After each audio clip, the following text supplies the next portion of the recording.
fucking videos on the YouTube that are like episode 79. You had me at the Headless Horseman Valley.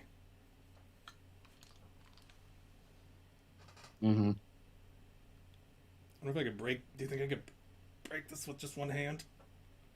What, your toy gun there? Yeah, it's not even a real gun. It's just hard plastic. How do I get to the new You have to really want it. trying? There it is, the live one. Hey, can you guys hear V, please? Can you guys hear me? Can you see me? Can you hear me?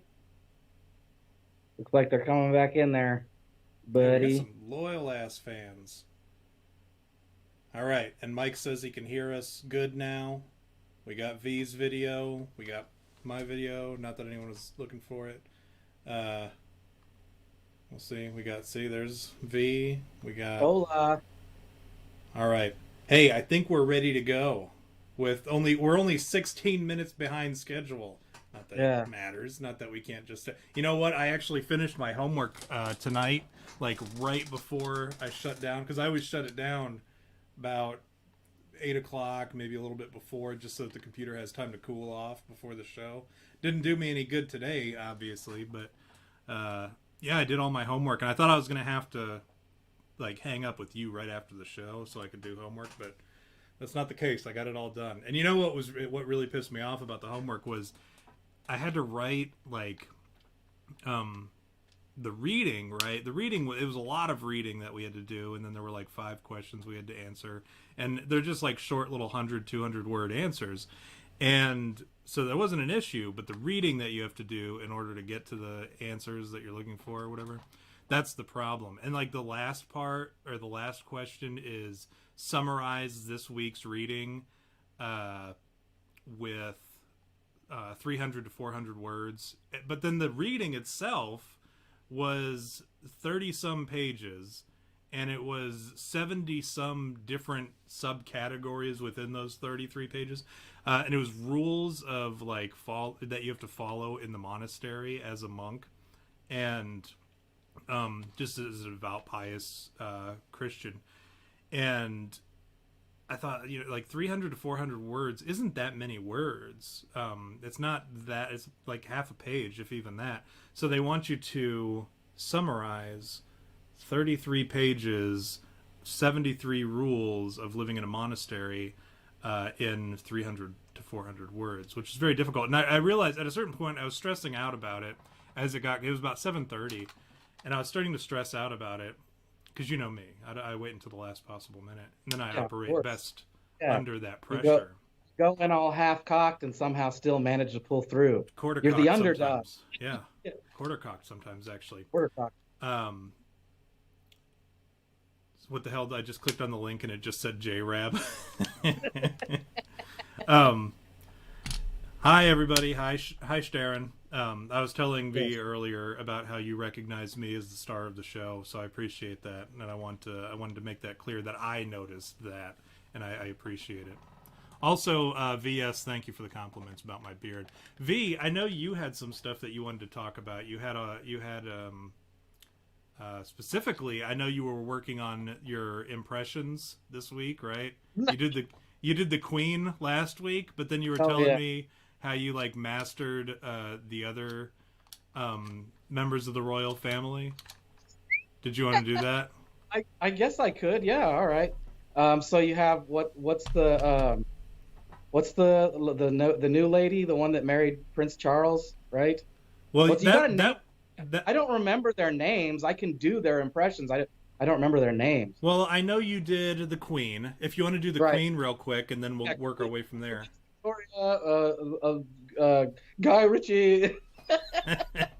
Yeah, that's the Queen. Right? Okay, and then I know you mastered Princess Anne, right? Princess Anne, is that the daughter? Is it the daughter? I believe she's one of them. Yeah. Okay, here's Princess Anne. I'm Princess Anne. Very good. And then the Duchess of Cambridge. I know you got her too. This is the Duchess of Cambridge. See, they all sound a little bit different. Just a little. Yeah. What about the Duchess of Cornwall, Camilla? Oh yeah. The Duchess of Cornwall is the princess of Qatar. And the toughest one, I think you were telling me earlier, was Meghan Markle, right? She's the Duchess of Sussex. She married um, Prince Harry. Oh yeah, that bitch that she's all up in the country now, trying to be Yeah, president or some shit. yeah, Yeah, Duchess yeah. of Sussex, Meghan. Yeah. Well, she kind of sounds like the Duchess of Yep, there it is. they all just sound like that. I was But the one more. that Go ahead, go ahead. I was gonna say, the one that I've really perfected is, I can do Michelle Obama now. Well, before you do that, can you do Can you do Prince Charles?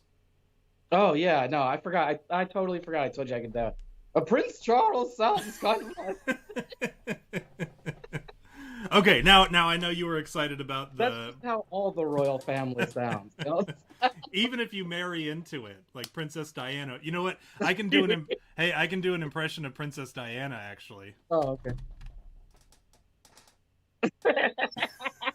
No, no, That's no, no, no, so no, no, no, no. I can do a better oh, one. but I can actually do a Princess Diana one.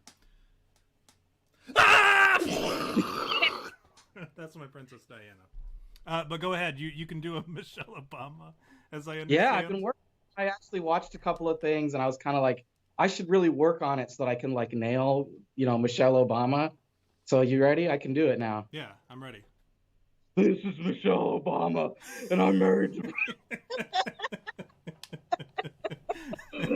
because she's a dude. She's actually You know the trick to any good impression is you start it out by saying exactly who you're doing the impression of. So even if it's not good, they'll think it's good because they'll be like, "Oh, I remember V can do this really good impression of Meghan Markle, Prince Harry's wife, the Duchess of Sussex." Uh, yeah, or like when I do the, "Huh, it's me, Al Pacino." yeah. That's all you have to do, and then people will be like, "Oh, I remember you told me you were like, who's that other guy you can do an impression of? Al Pacino, right?" And I was like, and I just agreed with you because I didn't. We do so many impressions that Yeah. like you forget who all you can do an impression of. I think it's Dana Carvey that says impressions are funnier if they're not at all like what the person is like. Like if you do an impression of someone, Norm Macdonald even says if you do an impression of someone, it should be funny, not something like hateful. So Right. you got to, although I will admit my Michelle Obama is a I thought little it was pretty spot on. Actually, I thought that was pretty yeah. impressive. I thought it was Yeah, thank you. flattering. You know what they say? What is it? Imitation is the most sincere form of flattery.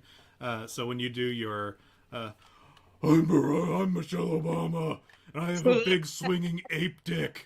Like if you do that, that's to me is a compliment. Or it should be She's just perceived. Debo. She's Debo from Friday. Yeah. This is small back punk.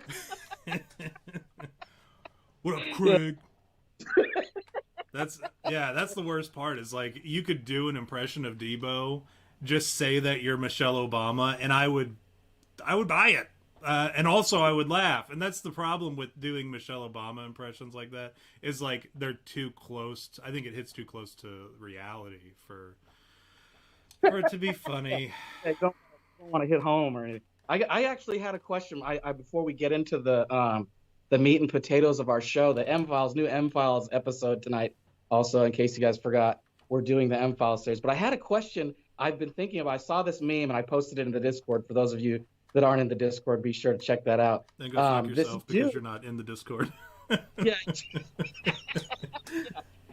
Okay, so this dude wins the lottery and he spends $200,000 to put manure on his old boss's lawn, and he goes to jail for it. And the mugshot is just him like laughing. He's holding the sign. You see him go, right? Like he's just laughing about it. So it made me think like there was this old movie called Brewster's Millions. Do you remember it with Richard Pryor? Yeah, Where he yeah. has he has this estranged relative that's like, if you can spend $1 billion, I'll give you $11 billion.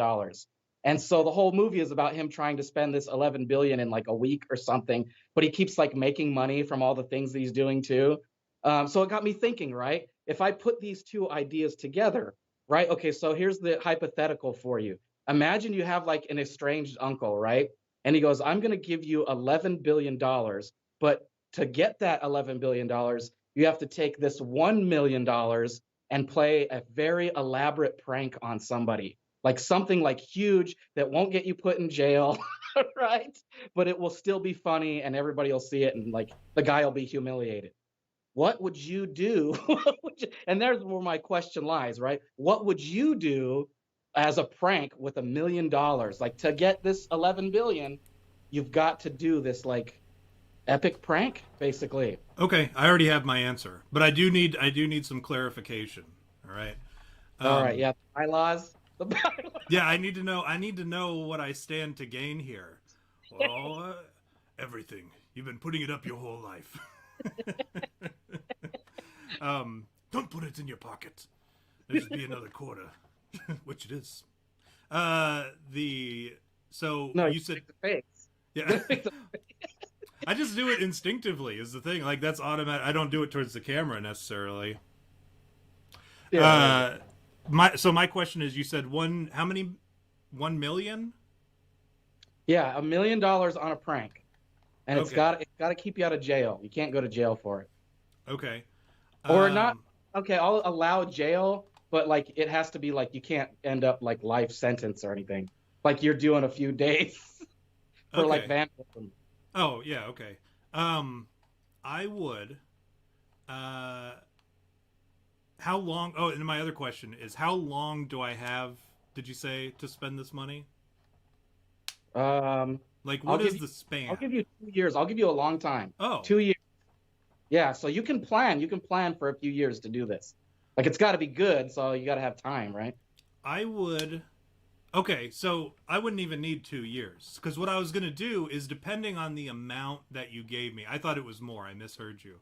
Um, because if it was more, I was going to have that person, that person's house removed and sent into outer space. And I think I could do that with more than $1 million. So that's a problem for me. So it's a budgetary problem.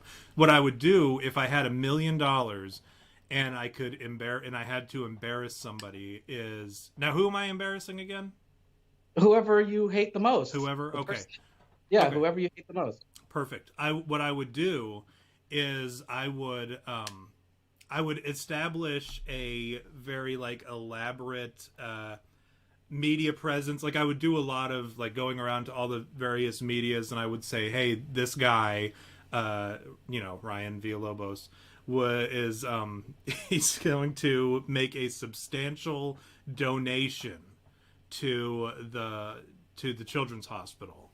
Um, and I'm trying to drum up some media. I'm just letting you guys know in advance if you want to be there on the day. We're scheduled to like hand the check over on such and such day, and it's going to be $500,000. Just a philanthropist in the area. He's donating to the children. I could probably do it for 250,000 actually. So I would say $750,000 he's donating to the children's hospital here in the local community, and I want if you guys want to show up, that would be great. We're doing it on the 1st, and if you're there, we'd love to have you. We'll have refreshments and shit too. He'll be there to hand the check over to the administration at the hospital, and then I would actually have the check drafted up for $750,000 with your name on it to the children's hospital. And then at the same time, I would go to the children's hospital and I would be very vague about what it was going to go towards and how you had these plans for what you'd like done for the Ryan Villalobos wing of the children's So hospital. in this scenario, I'm the one that You're the screwing over. one, just because I don't want to give anyone else's name up. Fair So enough. you can use my name too for yours. And so for the Ryan Villalobos Memorial Wing of the Children's Hospital, and but then I would have the schematics there, like a PowerPoint presentation, and everything on display, and I would put up posters about how you're doing this whole charitable donation, very like the opposite of humility. Like I would like go door to door handing out pamphlets saying, "Hey, be there on this day. Ryan Villalobos, noted philanthropist, big time humble guy is having a ceremony where he is giving $750,000 to the children's hospital. Get everyone hyped up, but I'll, at the same time, I'll be like, listen, I know, you don't want to spend the whole day there, but there's going to be snacks. If you want to just pop in, see the 5-minute presentation and be on your way, that's fine too. You can grab a sandwich and there will be gift bags and shit. And that's where the $250,000, it would be the draw to get people to the event. Now, on the day of the event, I would say, hey, there is a substantial amount of money being donated to the Children's Hospital in your name by an unknown or an unnamed party who is just a big fan of yours. And in his dying days, in his will, he actually left all this money to be given to the hospital in your name for the Ryan Villalobos Memorial Wing. And then, I get you and I say, hey, there's a whole party planned. Just show up. You're going to hand the check over and all that.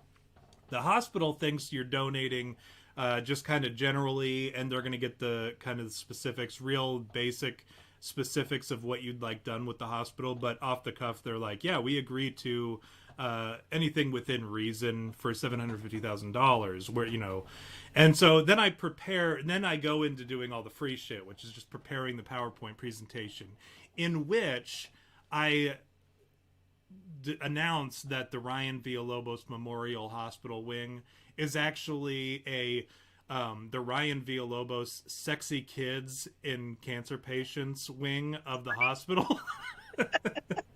Or the Sexy Kids and Naked Cancer Patients wing of the Children's Hospital. And something completely distasteful, is that what you're saying? The worst. And you have to stand there holding the check for $750,000 that you're donating to the Children's Hospital on the condition that they open up the Sexy Children and Naked Cancer Patient Wing, aka the Ryan Villalobos Memorial Wing of the Children's Hospital. So there'd be like an unveiling, you do like a ribbon cutting. Right. That's pretty diabolical, dude. That's pretty fucking diabolical. That's what I would do with $1 million for the classic prank. Do you think you can beat that? That's pretty good. Well, you know what I would do? Okay, if that was you that did that to me, then I would have to retaliate, of course. Of course, naturally. So what I would do is I would spend 2 years infiltrating your life with actors. Like I would have all these actors like that I'd pay to like infiltrate your life and like be people that you know, and like slowly but surely like start insinuating things about your past that you didn't know, until eventually it built up to like me like paying all these like hospitals and like big companies and like even like insane asylums to create paperwork, like a paper trail that says that you're actually mentally retarded. And then I would get everybody to be in on it. Like I would even pay your parent, your family and your brother and all of them to like, just for a while, just for like a year, just for like a year, pretend that you knew about this, but you never told him about it until like the buildup when eventually, somebody finally tells you, like sits you down like a doctor and says, look, nobody's ever told you, but you're technically mentally retarded. It would be all to build up to that. So then that moment, I would have to accept it. I don't know if that wins, but I imagine that you'd end up retaliating and this would become a war of, what do you call it? The war of transgression, right? Yeah, something like it would be like the prank arms race. Prank arms. Yeah, there you go. The very expensive, the high stakes prank arms race is what it's called. You know what? That's not that. I believe that could happen. And I'll tell you why. Because when I was, and I think I've told you this before, when I was in recruiter school, I thought that I had and spoiler alert, if you haven't watched Fight Club, I'm about to give away the ending to Fight Club. Yeah, go watch.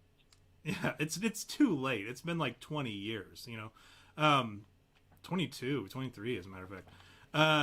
Most of you it came out before you were born, for crying out loud. But I thought that I was having a Fight Club moment where I had made up my own Tyler Durden. And if you know everybody knows that like the running joke is that people in the army and in the military veterans, we tend to go crazy. Just because, especially now with the PTSD like running rampant through the veteran community. And I thought that had happened to me years ago, years before it actually did happen. I was in recruiter school, and I was palling around with this guy. His name was Robury, was his last name, but I called him Two Plates because we went to the dining facility, and he went up and you'd go and you'd serve your food kind of like a buffet, and you'd go and sit down and eat it. And he went back and got another plate and came back and sat down. And so he had two plates in front of him. And I just, how we do that thing where we just come up with really lazy nicknames for people. I said something, I was like, okay, whatever, Two Plates. And that became his nickname, was Two Plates. And for like the next couple weeks, I called him Two Plates to everybody. And people eventually, they never said anything in response to it. I think I was always just like hanging around him. So whenever I was like, Two Plates over here, they just automatically assumed that was the guy. And I never was like, hey, has anyone seen Two Plates, when he wasn't around. So one day when we were in the dining facility, and I went to look for where he was sitting, and I looked at one of the dudes that was in the class, and I said, hey man, have you seen Two Plates? And he goes, who?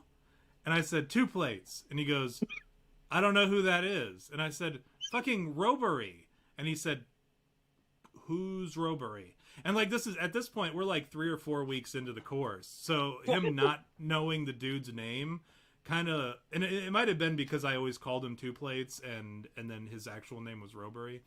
But I panicked because I was like, did I just, and it was like a matter of 10 seconds. I was like really like frantic. Like, did I just fucking do a Fight Club? Like, did I make up my own character? And I'm thinking, like, when have I ever seen him interacting with somebody else when I wasn't there, where they were actually, when have I ever heard anybody else refer to him? When have I ever even heard his name called in class or anything? Like, there was nothing that I could think of at that moment that calmed me down, where I was like, oh no, he's a real guy. Like, I'm not making, like, so for 10 seconds, I'm in a full-blown panic. Like, I've gone crazy. This guy now thinks that I'm crazy. Like, and so I went to sit down, and then all of a sudden, the dude reached out and hit my arm or whatever. He's like, hey, there he is. And he pointed him out. And I was like, oh, okay, cool. Right on.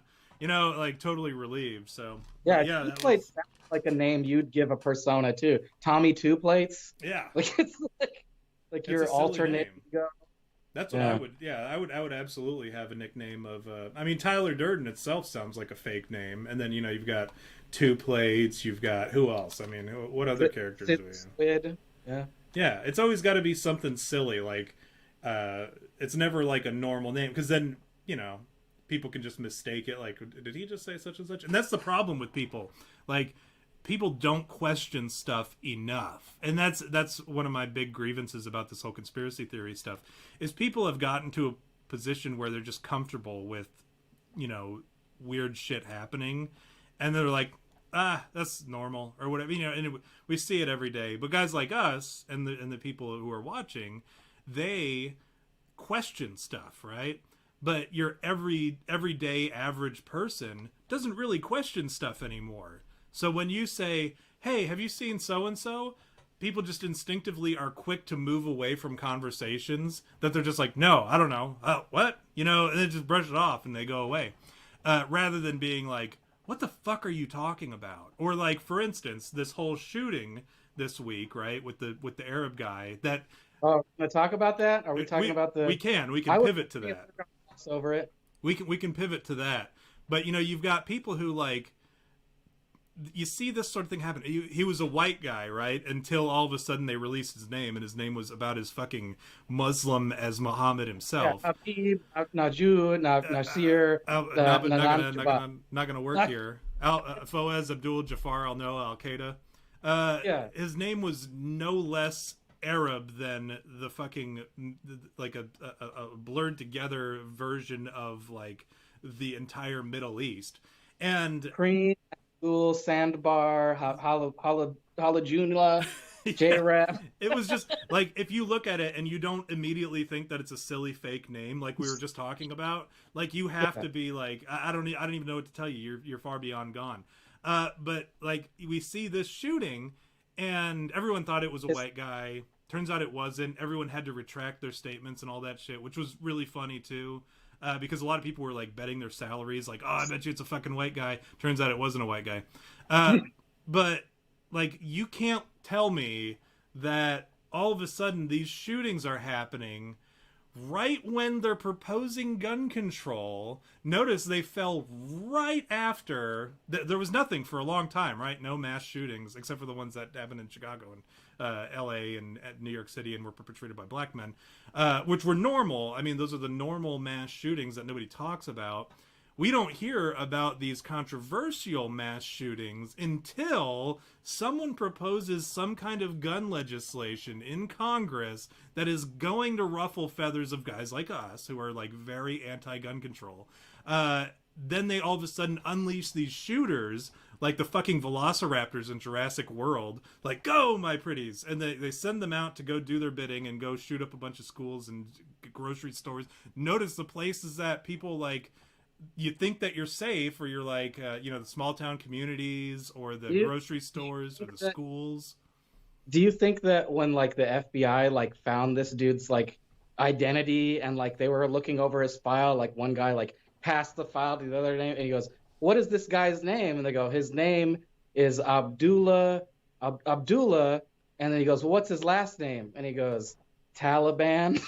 something Al Qaeda. And he goes, oh no, oh shit, we can't have that. Well, it was too late. That's what I told Taliban.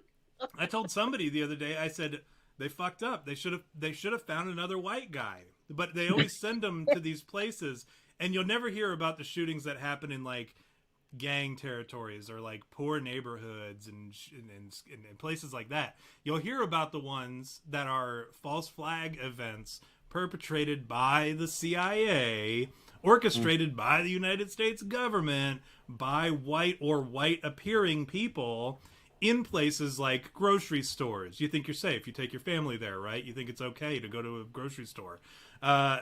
Well, somebody just shot up a grocery store. Now you're in a panic. Now you're like, well, I need to support this gun. I need to like call my senator and have him fucking vote for this gun control shit. Massage parlors. So they go after the Asians, right? They have a white guy going after Asians because it's historically, and the data will confirm this, it's black people who are attacking Asians, right?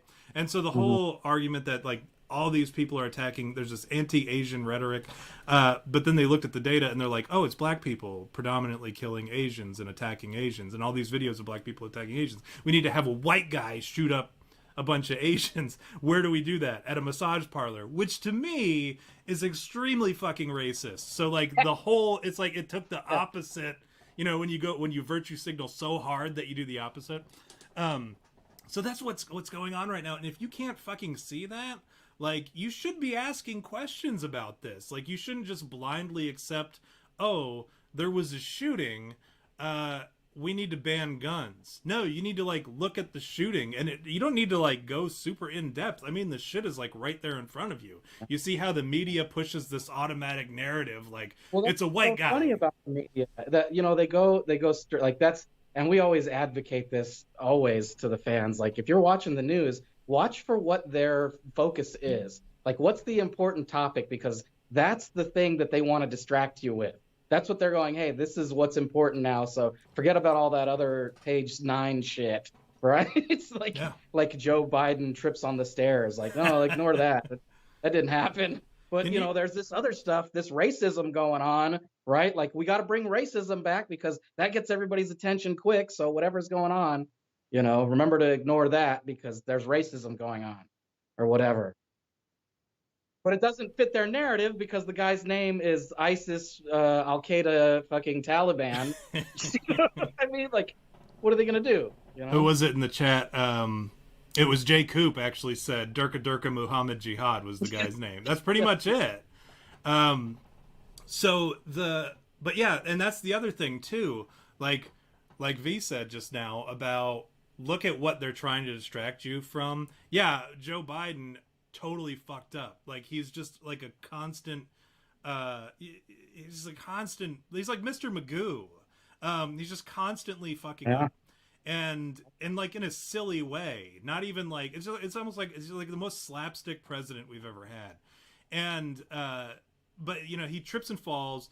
all of a sudden Project Veritas comes up. So he trips and falls, fucking ATL shooter.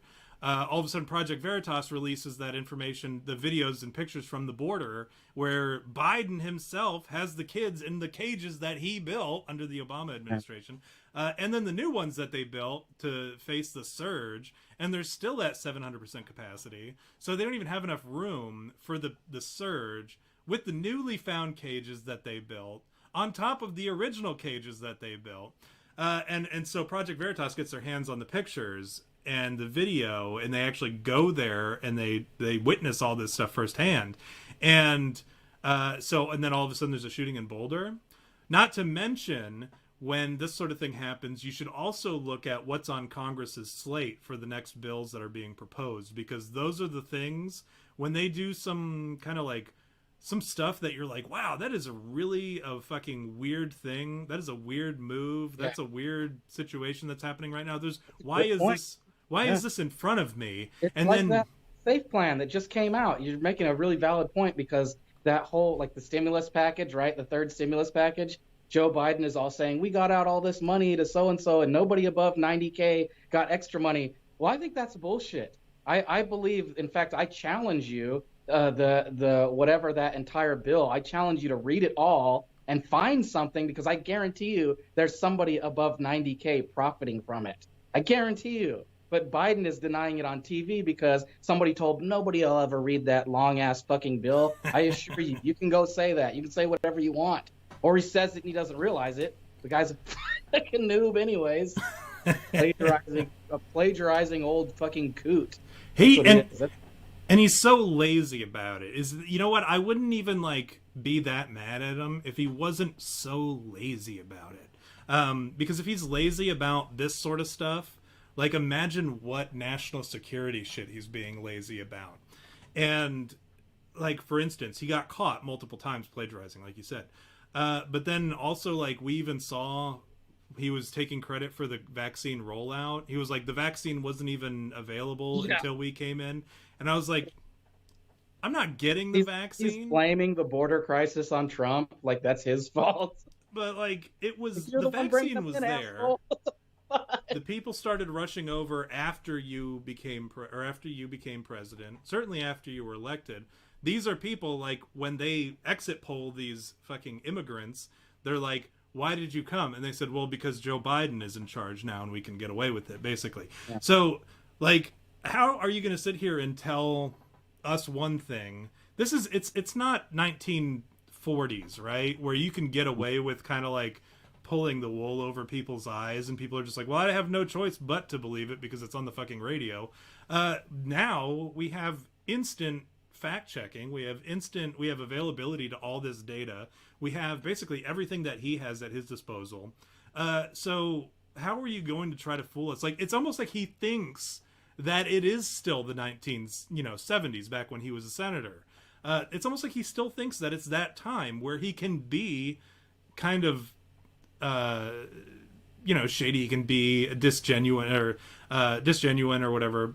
He can lie to us because we don't have the data that he has, but that's not the case. We do. And then this whole, we're the most transparent fucking administration, and they won't even like talk about the border. Homegirl from the press conferences or whatever. Yeah, she circles back and shit. What a mess. What a mess you got us into, V, by voting for Joe Biden. I didn't vote for Joe Biden. I still have my voter thing saying that I voted for fucking the Donald. I actually voted, man. Not like all these fake ass mofos out there. I went. I wore the pin. You know. I'm like, I did a lot to support the Donald. I didn't give money, just because I'm a cheap asshole. You know. I didn't give him any money. What can I say? I don't give money to nobody. You could be begging on the street, like with like missing limbs and like no teeth and just reek and like haven't eaten in like weeks, and like reach out to me and go, sir, please, I haven't had anything in 2 weeks. And I would say, get a fucking job, you fucking lazy piece of shit on the side of the road here, stinking up the sideway, ruining it for everybody else that's living in our fucking civilization. You are a stain. And then I would, saunter off mumbling more curses and, whatever. What happened? I actually read recently that if you give money to a black homeless person, you're technically pushing this white savior persona upon an oppressed minority. So you're not supposed to do that anymore. Like, oh, okay, that's good. That's a good thing to know. I will from now on. I will now only give money to white homeless people, and only white homeless men, because I don't want to, like, what's the equivalent of mansplaining to a homeless woman, like giving a homeless woman money. What would be the equivalent of mansplaining? I don't know. White splain. White splain. Well, it would still be man something. It would be man funding. Man funding. I don't know. I think that works. But yeah, you can't do that. You certainly don't want to try to, like, you just try to help them, tell them pick themselves back up with their bootstraps or whatever. And even if they don't have feet, you tell them that. Yeah. Sometimes, well, bootstraps. Go get some blades, man. Belt go get straps. Some blades. Pick them up by their belt straps is what I would tell them. Yeah, I bet you I could answer every question. If they sat there and told me, like, oh, this is the problem, this is why I haven't made it living in America, I bet you I could tell them, here's every reason why you could. Every argument, I assure you. I will go on record saying that. If you come at me with some dude that has been homeless for however long, I'll straight up tell you, here's how I got out of being homeless, and here's why I think you're a loser and a bum, a subhuman, as they say. What do you think about that? I agree. Yeah. No, I agree. I try to be a little bit charitable when I can, but if I see somebody on and I've seen this, somebody on a cell phone who is panhandling, I'll breeze right by them. I won't even wave to them because you're panhandling with a cell phone. You're talking on or you're like, what are you, checking your fucking Facebook, checking into the corner that you live on? Like, come on. What do you charge? If you can charge your phone, you've got a roof over your head. So that's my opinion on the matter. Anyways, homeless. We haven't addressed the people in the chat, and you need to take your shot, dude. I do. I haven't written down the names. With all that chaos that happened at the beginning of the show, I know. I got so thrown off, and I guess I do have to say everybody's name because they came back. In there today, they all came back. They stuck it out. Yeah, I appreciate you guys. So I'm gonna burn through this list, and if I forget you, please yell at me in the chat. So welcome back for the 4th time tonight to the chat. I am not a number one. I'm not a number. I am a free man. I love God. VS. Patrick O'Floyne, Jay Coop, and Buzz Busby, Starin, couldn't forget Starin, and let's see, Megabit, always a pleasure to see Megabit. I haven't seen him lately because I'm off Instagram now, so tell your chickens I said hi. Say hi to your chickens for me. James Pregler, Jay Coop. Did you get a whisper? What is it? I thought. Scroll back up. I saw it. It was like a whisper something. Oh, lordy. A whisper to a Scream Cryptids podcast. They actually joined us last week, too, and we made a big deal about them being here. So, and then who could forget the man of the hour, Mike in Manitoba. So I got to do my shot, too. So what are we cheersing to? Shot, you asshole. I got it. What are we toasting to, though? Let's do something good. Let's toast to something good. To getting stimulus checks while the homeless don't. Yeah, all right, that works. Although I think they did. If you were homeless and did taxes. What homeless person is paying taxes? I know there were some homeless people who were told to go into certain tax professionals, and they would prepare a form that was needed in order to collect that. Whatever. What do you think homeless people spent their stimulus check on? I mean, it's $1,400. It's not enough to, like, I assure you it was drugs or alcohol. Yeah, there's no way they spent it on sexual acts. Do you think homeless people are actually, like, paying for sexual acts, though, when they could, in fact, be charging people for sexual acts? That's a good point. Good point. So I guess it depends on what your idea of sexual act is. For their own gratification versus for somebody else's gratification. All right. I think of that video that I watched that actually Pariahable, welcome to the chat. You just bear. Oh, and then Rick, aka Purple Hobbit. I want to make sure as they come in now, I'm gonna have to keep getting them. But the whole thing. Remember that video that I told you about, where like that dude would go around and he would like buy crack, and then he would give the crack to homeless people to do like really devious acts on him, like sexually. Like he would just like abuse the shit out of them, and he would pay them with crack. And the dude who was interviewing him was like, well, aren't you, he's like, well, do you wear a rubber? And he's like, no, heavens no. And he's like, not even when you fuck the homeless guys? And he's like, no. He's like, well, aren't you afraid of getting AIDS? And he's like, why would I be afraid of getting AIDS? I already have AIDS. And so he's out there spreading AIDS to all these homeless people, and terrible stuff. But that's actually what got that video that I was watching actually brought me to the Toy Box Killer. So it was kind of a blessing in disguise that I watched that video, as depressing as it was, that it brought us to our episode that you had me at the Toy Box Killer, which is one of our top episodes, actually. Yeah, actually, we need to do more serial killer episodes. People enjoyed those. Megabit says, I don't want to think about bums clapping cheeks. Oh, yeah. And there's Turkleton Puptar just in time for the M-Files intro.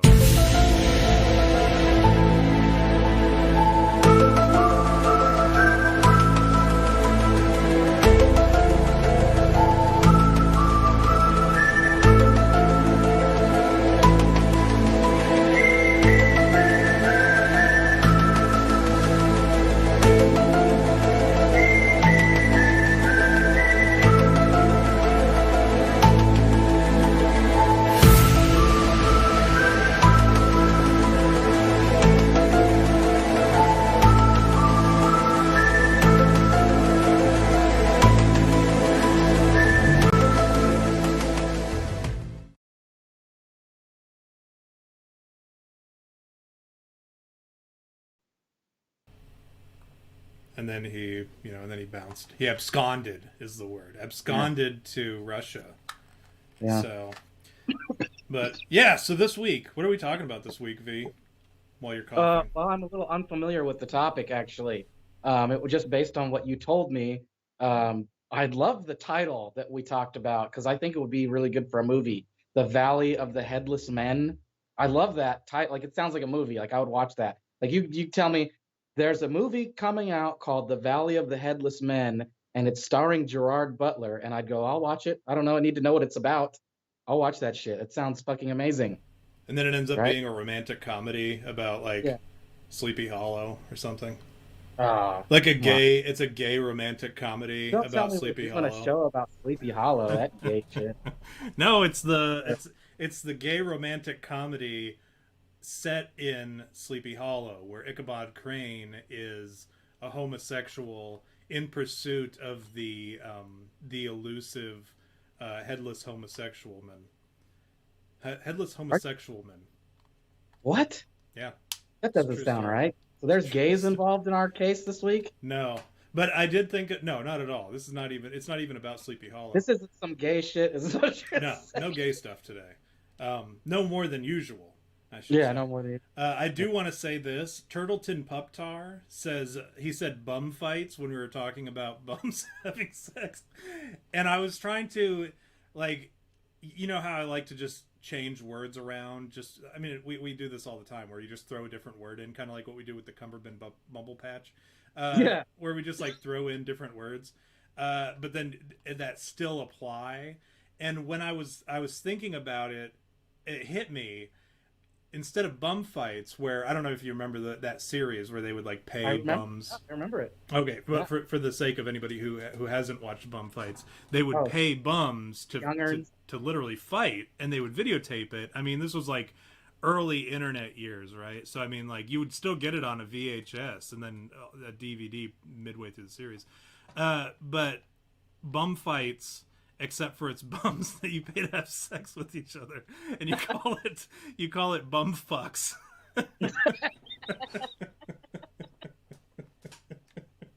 Oh, that's good. I like it. I don't know if I like it, but well, no one would. I mean, somebody there's would. There's an audience for that. I'm sure there's an audience for bum fucks. But really, bum fucks. That just sounds like a It British sounds, porno. well, I was gonna say it sounds like it's actually like something talking about, you say, oh, it's out in bumfuck Egypt or whatever. Yeah. You're like out in bumfuck nowhere. Location. Oh, yeah, that would be the bit, right? So It's like you think that it's about bums fucking each other, but it's actually about locations that are out in or bumfuck Egypt. or vice versa, like people are like, oh, they're like, oh, this is going to be a show or like a video about far away locations, and then you turn it on and it's two homeless people having, shooting That's up and awesome. then going at it, or smoking Yeah. smoking meth while they're like Yeah. freebasing meth off of like a tinfoil wrapper from the Mexican food cart or whatever, and then they go and they fuck each other in the alley. It was like a shaky cam and everything, so it's Yeah. like very like Oh, Blair Witchy, but with bums having sex. And then like the guy who's watching it is still watching. He's like, I really thought this was going to be about like farmland America. He's very disappointed by the fact that there are two homosexual hobos going at it, hobosexuals as they're called, yeah. in a back alley I would somewhere. add Egypt to bumfuck. Whenever I say like a location that's bumfuck, I always add Egypt to it because that to me seems like the most bumfuck area of all. Yeah. Bumfuck Egypt. Well, the thing Yeah. about Egypt too is like a lot of people think that it's like, the pyramids are way out, right? They're not. They're like right outside of the city, right? I don't know if it's Cairo, but one of the major cities. Sure. The pyramids are right outside of town. Like you can look out your window, you see the pyramids or whatever while you're at work in your busy 9 to 5 job in the city. Your high-paying Panhandling. job in the city. What they do in India, they just panhandle. It's a job there. Well, they Right? also Isn't that where Egypt is in India? No, not at all. Egypt is Egypt is its own entity, as it were. No. Yeah, this is news to some actually. But no, India. I was thinking you're talking about panhandling. I'm thinking India. They actually still like shit in the streets, right? They don't have. I mean, they have indoor plumbing in some places, but you got to be like real well-to-do to have indoor plumbing. So they just shit in the street. And so these dudes on the street, and they have those little grates that you just mash your shit into. Well, I hope not. I understand it to be. I've seen videos of these people just shitting in the street. I have watched India street shitting videos. That's my fetish. All right. Give me a break. But they like they're like a big field, and there's like these birds flocking overhead while people are just like, you think maybe it's like one or two dudes in eye shot. No, like these people will go out into this big open area and they just collectively shit. And there's just in their sandals, like they're wearing sandals and stuff around, and surely they're stepping in human feces all day long. Disgusting country. But anyways, when you said panhandling in India, I'm imagining them like squatting, taking a shit with a hat in their hands, like holding it out as people walk by, and they're like, "Oh, this guy doesn't have indoor plumbing," and they throw him some money in his hat or whatever, or his turban. I think is what they wear. Yeah, that makes sense. Yeah, your turban. Yeah. They wear turbans in India, from my understanding. That's what I'm told, and based on what I've read in extremely racist Dr. Seuss books, apparently, that's what they wear. And then they have snakes. That's all my information from. Yeah, they have snakes in their turbans, and then they play a flute, and the snake comes up. Snake charmers. All of them can do. That's something that all Indians can do. You're naturally born, just like white people are born naturally with like a really good credit score. Black people are really good at basketball just from birth. Mexicans have mustaches when they come out of their. Yeah, they Indians just they can charm snakes. It's just a known fact. So this isn't what we're talking about today. We're talking about the Valley of the Headless Men. Hence the names that we have. Was there a Wikipedia I was supposed to have pulled up? Because I mean, you can. There's not much on it. Okay, I won't. So here's the secret, and I'm going to let the cat out of the bag early. All right. There's not a whole lot of information about this. So we're going to have to do one of these that we're so good at. Yeah. Well, I guess it's good that J-Rab showed up a little early. Yeah. Well, I mean, we have to go until 11:15 anyways to make it worth everybody's money, right? Everybody who threw in money to join the stream, because everybody is out here spending their stimulus checks on shower curtains, right? So yeah. to make it worth Sure. their while, we have to do the full 2 hours. So that means we're going for another hour and 10 minutes. So like I said, we're gonna have to do one of these, the stretch, like the guy off stage trying to tell you to make it last. But here's the thing: I think we can do it. I have faith in us. We've done more with less, I think. Sure. So Yeah. I'm just gonna go ahead. Son of a bitch. You son of a bitch! I'm in. Yeah. I have about a half a page of notes, and we'll kind of go through that. I got some pictures lined up, and what we can do, we can start. I'll just give you the description of what what this valley is. So the Nahanni Valley and the Nahanni River are located in the Nahanni National Park Reserve in the Northwest Territories of northern Canada. There are deep canyons, hot springs, whitewater, hiking, and a massive waterfall. The valley is only accessible by river, plane, or foot, and it is a sacred place that is restricted in many areas. And as it were, I have pictures that I'd like to share. First and foremost, I came somewhat prepared today. Really? Really? Yeah, really. So this is for those of you who aren't as knowledgeable about Canadian geography as I am. Only because I don't even know why I know what I know about Canada. I think last week I actually listed off several of the provinces, which is several more than most people can list off. So I think I proved my Canadian geography that day. You can see here in this photograph, it's Canada, right? Where if you look in the Northwest, I'm just taking your word. I don't know nothing about Canada. Well, other than they like poutine and they say "a" and "bod," "der bod." Sorry, Kenny, Canadian. If you look in the bottom right-hand corner of that image, you can see Mike. He's waving from his home in Manitoba. Yes. Yeah. Do you ever notice how ridiculous the Canadian provinces are? Like why they can't call them states? Because they look like the original 13 colony proposals. Remember how like the 13 colony proposals originally? I actually just saw the picture of this the other day. Like they stretched from the East Coast all the way to like where modern day Kansas is. And Virginia really thought that it deserved all that landmass, which is totally untrue. Virginia doesn't deserve anything, and that's why it got split in half. It got split in twain, actually. Yeah. But you see here how these provinces, they stretch like damn near to the Arctic. Saskatchewan and Manitoba, they stretch all the way up. And if you remember, I mentioned this. 90% of the Canadian population lives within 100 miles of the U.S. border. So, like, look at how much space. You can see the border of the United States there at the very bottom. Look at how much space is wasted in Canada, right? And all that is Queensland. It belongs to the Queen. She just gets to, she can lease it out. It's some bullshit. What Queen? Queen Victoria. Queen Victoria. I can't do it. It takes years of practice, as I understand. Yeah. Here's another picture to give you an idea of exactly where this Nahanni National Park Reserve is. If we bounce back, you can see kind of where it's just north of British Columbia. And let me double back to that image that we had before. You can kind of see that dark green spot there. That's the Nahanni National Park. All right.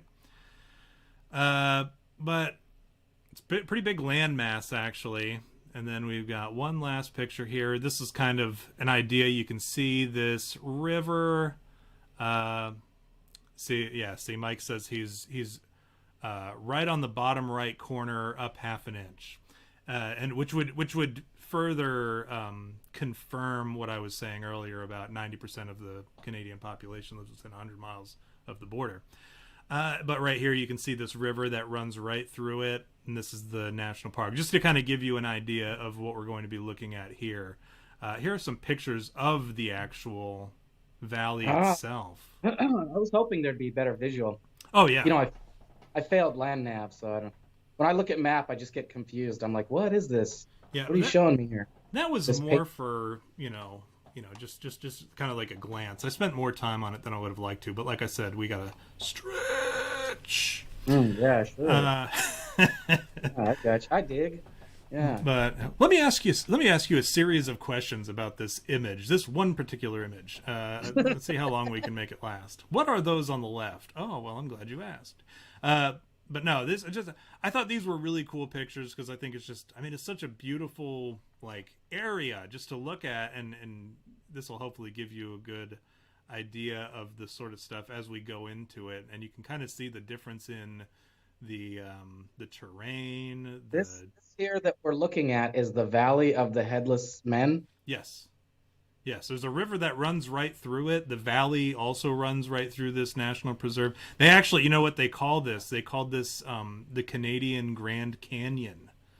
And it's so remote that not a lot of people get to go to it. Like I said, it's What a yeah, like uh, yeah. And you spend all that money getting these Canadian national park badges and car placards so that you can go visit the national parks. You can't. You have to like fly a plane or take a boat to get to this place. And really, that's interesting. but yeah, or go on foot. And we're going to talk a little bit about that. Isolated from the world, is what you're saying. That is exactly what I'm saying. Yep, it's very difficult to get to. And even another interesting fact is even if you get to it, a lot of it you can't even visit. A lot of it's like been blocked off by national whoever's in charge of that sort of shit. But they block it off so that you can't get to it because you know how the governments are always like super gay for the Native Americans. Well, the natives, yeah. Right? I guess there's technically Native Americans. I think they call them the indigenous people in Canada. Oh, because they're far nicer up there in Canada than we are down here, where we just call them Indians. Even though it's like not even Indians. 500 years ago, someone was like, "Oh, here are the Indians," and then they're like, "No, Christopher, these are not Indians. We are not in India." And he goes, "Well, fuck it. We're just going to call them Indians anyways." Even after that correction, 500 years ago, we still call them Indians just because we're stubborn like that. Whereas the Canadians, like as soon as they realize their mistake, they're like, "Oh, I'm sorry, the indigenous people," or I'm sorry, and they're like, "Oh, I'm sorry." Yes. Yeah. We'll call you the indigenous people if you're okay with that, and you'd care for some maple syrup. Some poutine. Some poutine. Here's another picture of the valley. I'm hoping that you guys are developing this imagery so that as we move forward into the stories we're about to tell. Yeah, you got to have the symmetrical vistas for the telling of this story. I'm already intrigued. Like the title alone, it has my interest. And then you show me this like isolated area, this of majesty. I would go as far as calling it majestic, right? You show me this isolated area. Already I'm finding there's some mystery to be discovered here, so you have my attention. What else do you got? Well, how's that for stretching? That was good. I like that. Yeah. You could have done more. I would have appreciated more, but what can I do? Look, I'm just the quick guy, all right. I can only do with what I work. I got to deal with what I have in front of me. So the Dene people, I believe it's pronounced, or the Dene people. I'm going to assume it's Dene or Dene. Please correct me if I'm wrong. It's Dene, but it's some Indian. It's some Brian Indian Dennehy. word, so yeah, it's that guy. Not fucking Brian Dennehy. They were the First Nations people who inhabited the northern boreal and Arctic regions of Canada some 10,000 years ago, if you ascribe to that. They told stories of hidden tropical gardens, mythical creatures, and spirits hiding in the hot springs. A Decho chief, which I assume is like another word within that tribe, Decho chief told stories of the ancient giant of Gantha? Mithrandir? Say again? Mithrandir? Yeah, it's that guy. It's not Gandalf. Rabbit Kettle Hot Springs. So the giant of Rabbit Kettle Hot Springs is what it translates to. Now the Decho leave offerings at the springs for good luck, as you know, like Indians are known to do. They leave tobacco and they leave all their bullshit along the rivers or whatever, and at the graves of their ancestors. You think the gods get it and they're like, what is this bullshit? They're just bringing us fucking leaves. What are these idiots? I like how even the god, like I'm like, oh, they leave all this bullshit at their graves, and then the gods are like, what is this bullshit? Like I'm on the same level as the native gods. Yeah. At least You like just, of the leave. same Are you mindset. serious? Yeah. I appreciate that. Whether it was an intentional or unintentional thing, I appreciate you putting me at the same level as the native gods with my disgust in the native practices. And Well, you are white man. That's what they would call Quetzalcoatl, right? yeah, well, I thought that was like a what do you call him? An Aztec thing. I thought the Quetzalcoatl guy was Aztec-y, which is also he was a Indian. white guy. You know, he just showed up. He was a white guy, and they were like, "Yeah, this is our god right here." Well, you know, that's actually Kotal Khan from Mortal Kombat. Kotal Khan. That's with the 4 arms. Johnny Cage punches him in the balls. No, that's a different guy. That's Goro. You're thinking of Goro.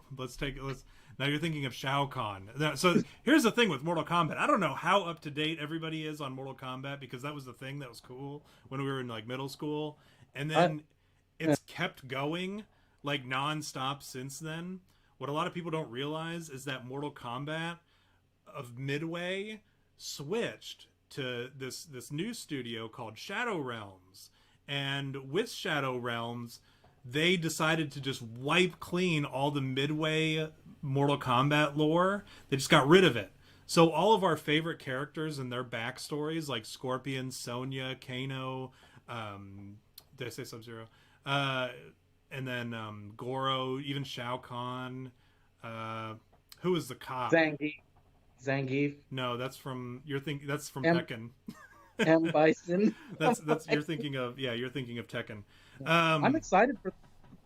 But that all went away. You have to relearn the lore of all of our favorite Mortal Kombat characters, because Shadow Realms redid it. So you have to learn about Bi-Han and Sub-Zero, how Bi-Han was Sub-Zero. He died, became Noob Saibot. Noob Saibot exists, and also Sub-Zero exists. So Sub-Zero is a new guy. You have to learn it all over again. And like, there's all these new characters, very cool characters. And I highly encourage you to look into the new Mortal Kombat if you haven't already. Noob Saibot, for anyone who's wondering, Noob Saibot is my favorite character from the Mortal Kombat franchise. So when British writer and explorer Raymond Patterson set out on the Nahanni region from Fort Smith in 1927, he received an ominous piece of advice, according to Neil Hartling in his book Nahanni, River of Gold, River of Dreams. He said, "Men vanish in that country, and down the river they say it's damned good country to keep out of." So that was like the ominous threat that people were given back in the early 1900s, who were out looking for gold in this Nahanni River, or this Nahanni Valley. So it wasn't like this was some surprise, right? Like that people were like, all of a sudden they were like, oh, well, I showed up in this Nahanni Valley and now I don't have a head. I've become decapitated. Like, how did this happen? I realize I have the cursor on your face this whole time. looks like a fly on it. I was just thinking about how similar something happened to me. Okay. Well, I was hiking through Canada once, and it was right after I got out of the army. I was hiking through Canada, and I ended up in this like mountain town, and this sheriff, he just started like harassing me. He wouldn't leave me alone, and then next thing you know, I had to take out a bunch of cops in the forest. It was a bloodbath. Like, what movie is this that this happened to you in? That happened to me, dude. Oh, okay.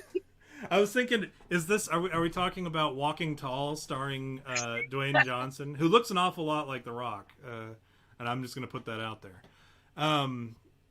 But Rocky. Did you think I was like a real story at first? Well, I did. I believed you. That was Rambo. By the way. How did I not know that you've been to Canada before? How have I not heard this story? Like, you'd think that would be something that would have come up in our almost 2-decade long friendship. But here's where it gets weird, okay? We're going to go through the timeline of recorded events that happened in this valley, okay? For instance, 1908. Willie and Frank McLeod went searching for gold, and these are all true stories, by the way. This is not us telling rainbow stories. Went searching for gold in the Nahanni Valley and never returned. Now, this was their second trip to the valley because they had actually been successful in finding gold in 1904. So there was gold in the valley. These McLeod brothers found it, came back, bragged about it, went back to get more, and then 2 years later, they never came back, and nobody ever heard from them. 2 years later, in 1910, their bodies were found on the banks of the Nahanni River with no heads, right? Kind of a weird fluke, right? You know, you find two bodies without heads, you're like, well, that's weird, maybe something, I don't know. Who knows what happened, but it's the first time this has ever happened. Let's chalk this up to just kind of a weird situation. Actually, their younger brother told the story. Their younger brother, Troy McLeod, aka the Highlander, he actually told the story to one of the reporters there in the local area. I actually have a photo of him. Yeah, I was gonna say, yeah. Let's see. Troy McLeod, capitated younger brother of the McLeod brothers. Does that mean he still has his head? He's the one that still has it. Yes, to be decapitated, right, is to have your head removed. Preserve that mullet. That's what it was. You had to preserve the spiky hair. Of course, yeah. I mean, God. There are certain things that God Himself refuses to touch. Even among all His creation, the spiky mullet of Troy McLeod, aka the Highlander, capitated younger brother of McLeod. That just sounds like an unnecessary word. Like, as I was typing it. Go ahead. I was going to say, I didn't notice this, but his name is McLeod. You know, the Highlander's name is Connor, and the other one is something McLeod, but their last name is McLeod. That's an actual Highlander fact. Maybe this guy was involved with the Highlander. He could have been. There were headless people. You've got to cut someone's head off to stay the Highlander. Wow. We're getting theories already. Okay, keep going. I've seen a Highlander. My old platoon sergeant, we used to call him the Highlander because his name was McLeod. His name was actually Troy McLeod. That's where I stole the name from. It's totally unoriginal. That whole endeavor. It's not really a McLeod guy, you're telling me? Well, there was no younger brother, as far as I know. That was just something I added so that we could have a picture. You just assumed there was a Highlander situation going on? There has to be a younger brother. I mean, this is back in the early 1900s. People were just having kids because they needed help around the farm. So there was probably a younger brother, I'm going to assume. And his name very well could have been Troy. That was a very popular name back then. Anyways, capitated, which, like I said, is a very unnecessary name. Or unnecessary word, because you could just say younger brother. And it would have served the same purpose. To say decapitated is to imply that something has happened. To say capitated is to just to be normal.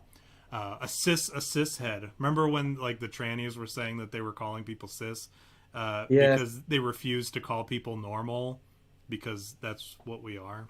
Anyways, I digress. I don't want to get onto a whole thing about the trannies yet until we've run out of time and we need to stretch or whatever. Right.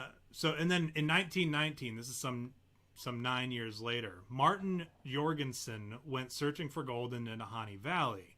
He sent letters claiming that he found gold. And his cabin was burnt to the ground, and his body was among the ashes. Didn't have a head. Head was just missing. Really? Yeah. A decapitated skeleton. Now, so some accounts say that the body was burnt in the cabin. Some say that it was outside of the cabin. But in both cases, no head. That's not what it was, dude. What happened? That's not what it was at all. It's obvious. When you decapitate a Highlander, a lightning bolt strikes wherever you're at. So if you're in a building, it's going to burn down that building, that lightning strike, from becoming a Highlander. So I'm sure that's what happened. Hands down. We got a Highlander situation here. That's what's happening. Can we verify that McLeod is the last name of the Highlander? Are we positive on that? Okay. No, it absolutely is. Just making sure. Highlander. I didn't want to dismiss your theory outright because that's not the kind of man that my mother raised me to be. But I wanted to make sure that we had all the facts in before we went running off with these theories. not like my theory that I'm going to present here in a minute is so fucking far-fetched. In 1945, oh yeah, I'm sorry, the media spread rumors about Martin Jorgensen that there were headhunters in the valley. As we know, there were Indians there. Indians are notorious for head-related trauma, right? Scalping, decapitation, that sort of thing. In 1945, a miner from Ontario was found headless in his sleeping bag. So this is another headless person, but this one was in a sleeping bag. I don't know if that plays into your theory at all, V. Does it? Well, I mean, you could kill a Highlander while they're sleeping, so you know. So we're not out of the woods yet on a Yeah, possible yeah. Highlander situation. We still got a Highlander, I think. Okay. All right. So if you're committed to it, I'm committed to it too. I am. All Totally. right. This is gonna be the one where like, okay, out of 5 Bigfoots, how many Bigfoots do you give the Highlander theory? Fuck it. You know, like it's the most far-fetched one that we've ever done. Like normally we try to have some kind of semblance of reality, but the Highlander is the one that we actually end up buying into. Highlander was the documentary. Come on, man.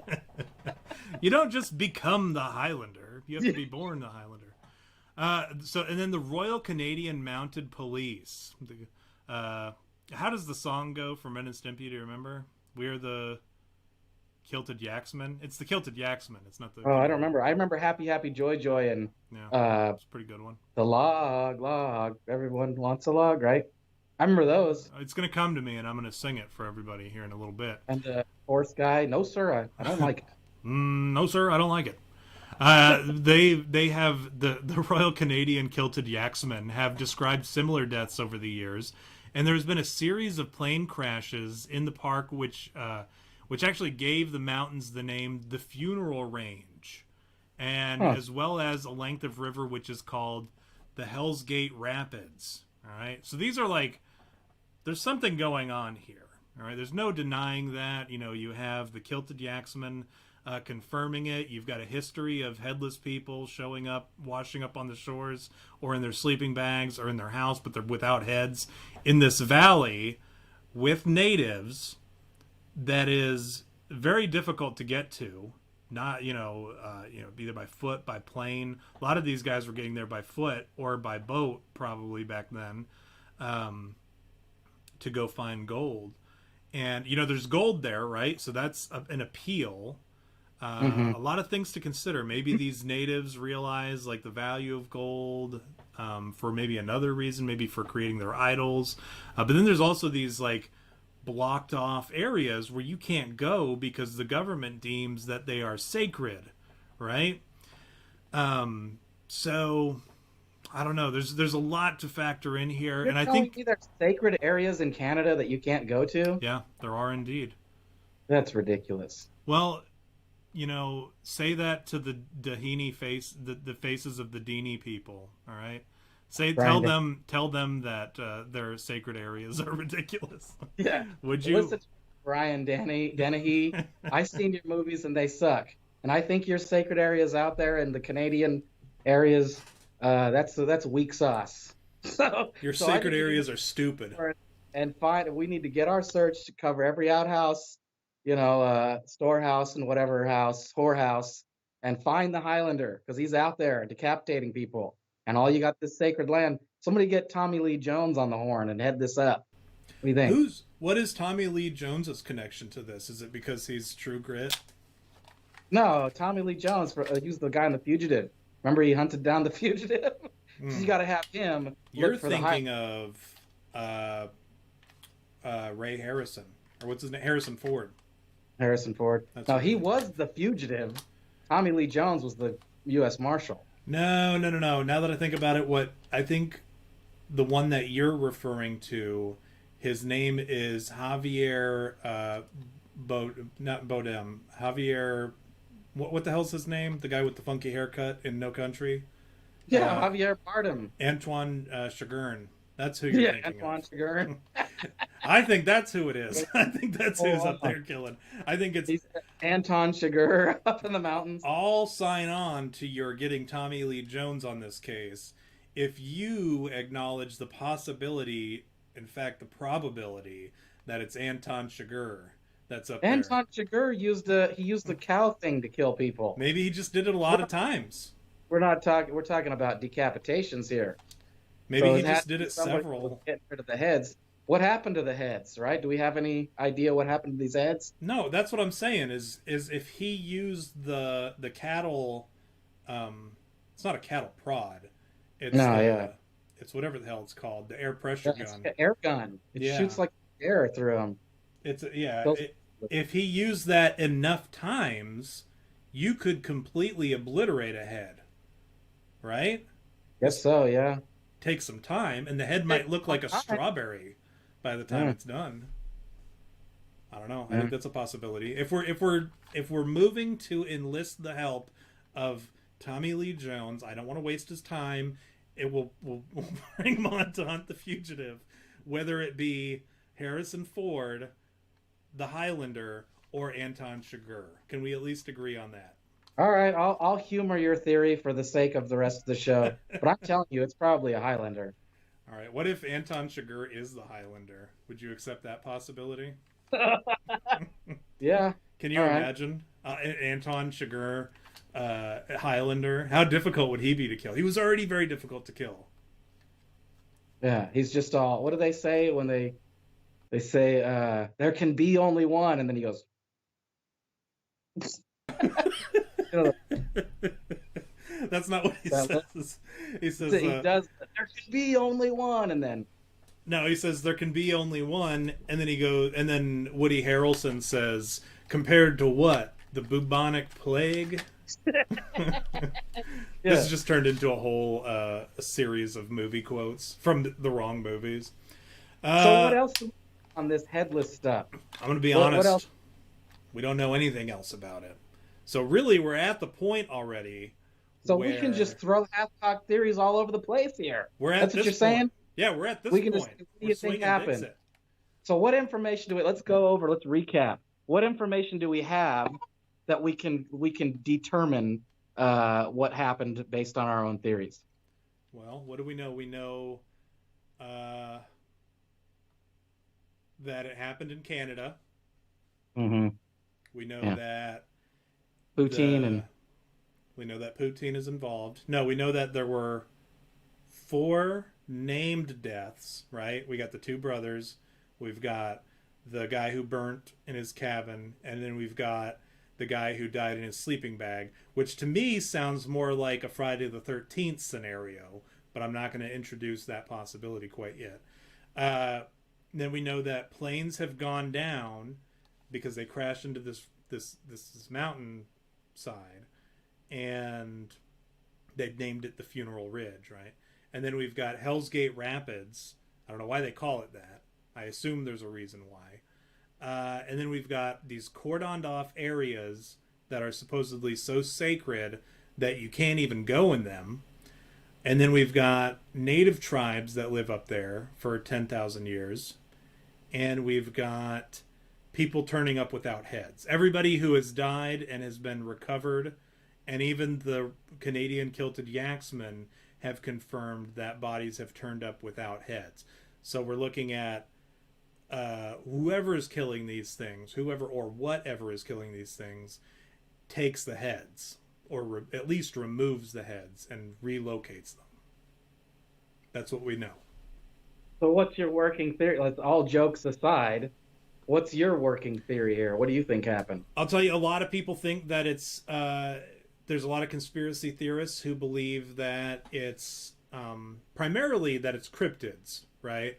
They think that it's Bigfoots or some form of cryptid that we're not aware of, because they don't have any evidence of like any kind of animal that might be causing these deaths.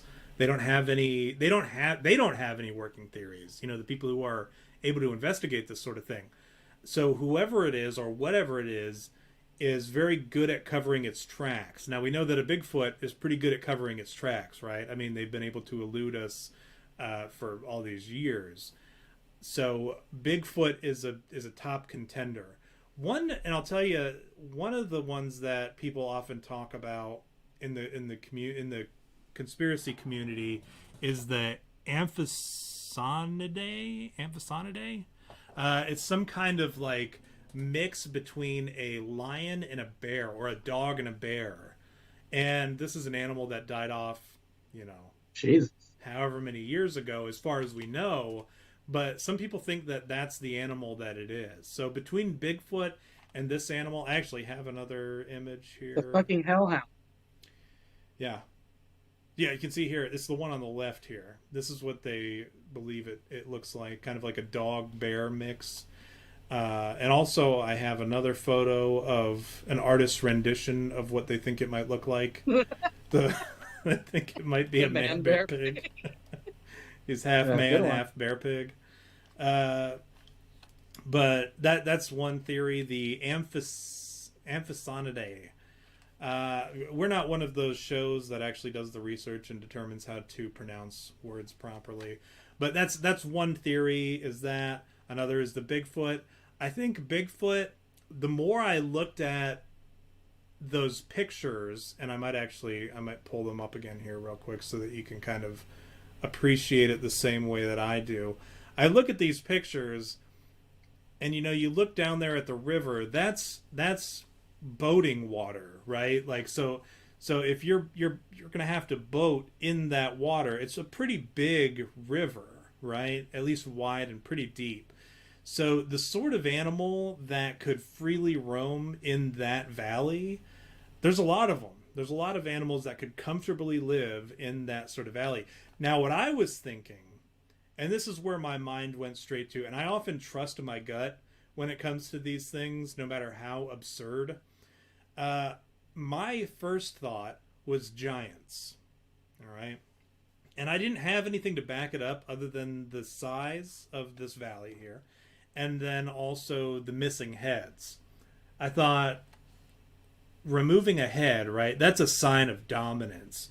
In a giant, you could just pop a head off and you could eat the head. You could just toss it off into the distance to where no one's ever going to see it. And then leave the body as like this mystery, and then leave, and no one would be the wiser. And frankly, the river would serve as something that you could walk in and cover your tracks, because that's what they used to do, right? If you wanted to lose a tail, you would just walk in the water, and you could lose the scent. Like, people would lose your scent. So I think of giants is my. I know you're laughing. I know you're secretly like, really? Like giants? But think about it like this. You've got these areas that the government is blocking off. You've got native populations spanning back to before modern civilization and our understanding of it. You've got these gigantic valleys in the water, and you've got all sorts of flora and fauna. You've got a lot going on that I think could house and reasonably accommodate giants. I think giants would be my first guess. And like I said, that was my first gut instinct. Giants. I don't have anything really to back that up other than what I just said. So I would like to hear what you have to say in response to that, V. Well, okay, here's what I know. Headhunting isn't like a new thing. Like there are tribes in like I want to say like Asia and like I'm sure the Amazon too. Like there are these old ass tribes in the Amazon. Like you can't go to some of the Amazon because there's still tribes there that have existed for like thousands of years. And they're just these fucking like savage tribes that never evolved or fucking decided to create technology or whatever, and they're still shooting bow and arrows at you when you come down the river. All right. So you've got those in this area in the Amazon, which is impossible to get to, because there's lions and tigers and bears and all that shit. And then you've got Canada up there with their little sacred ground of like whatever tribes are probably still in this sacred ground. And if you think that there's a tribe that can exist thousands of years, and they have existed for thousands of years, then why isn't there a tribe that is protected by the government because they've existed for thousands of years, right? Or maybe it's so dangerous that you go over there. But I don't know. I mean, capitalism is a huge motivator, so who knows? I don't know. And then again, we're talking about Canadians here too, where they're like, let's just leave them alone, eh? Like, you know what I mean? Like they went over there and somebody got their head cut off, and they're like, oh, that's not a good sign, right? And they're like, you know what? Let's just leave this area we'll just assume that there's some tribes out there we don't want to F with. And that's what they did. They wanted to avoid more headhunters, and then those people that carelessly, went into the sacred ground got their head hunted. Do you think, That's my like, theory. can you imagine, the Indian, holding the head and about to lop it off with their crudely fashioned axe or tomahawk or whatever racist thing I can say, their little axe. They go to lop it off, and the last thing the Canadian says is, "Sorry for the inconvenience." Eh? Sorry. I didn't mean to. He's just real about it. Even after his head has been lopped off, he's like, "Sorry for the inconvenience of having you relocate my head." Hey, yeah, I think that's a very feasible, totally rational thing. I don't know. As much as I hate to admit that you're probably right, like, I wanted this to be something kind of spooky and crazy, but I don't know. I'm still like, if so. So here's where I am. Okay, I'll level with you. All right. I will believe either one when it's presented to me with enough evidence, right?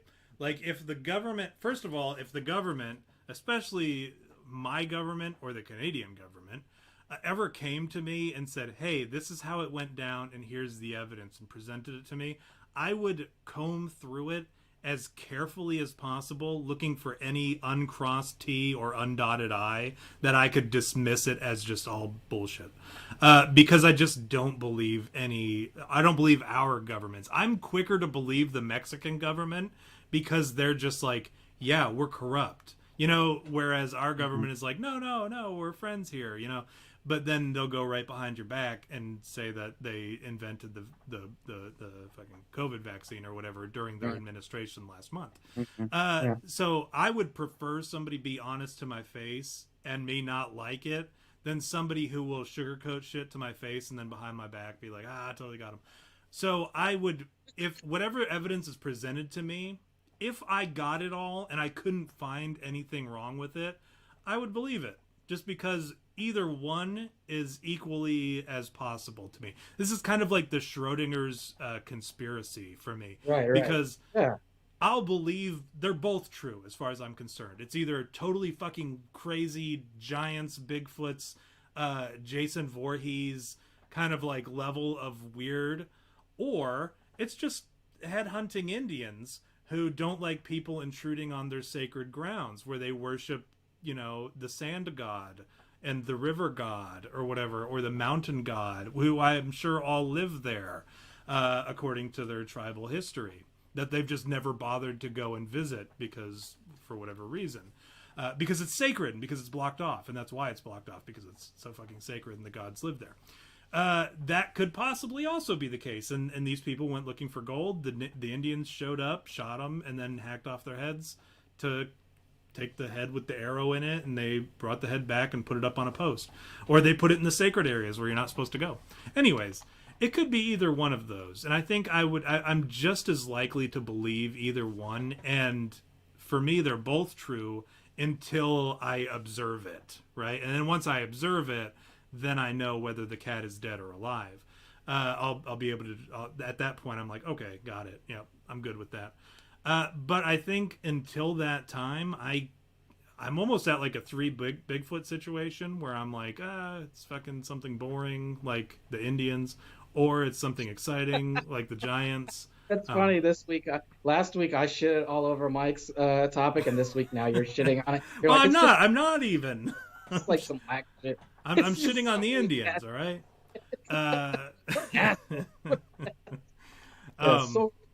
Sorry, Mike. Sorry, Mike. He apologizes to us. He's like, sorry for the bad topics. I know. No, Yeah. and that's the thing. Like, this is a topic I hadn't heard about, and like I said, it's a Schrodinger's conspiracy, because it could be totally batshit wild, crazy stuff, or it could be super duper boring stuff, and there's just no way we can know.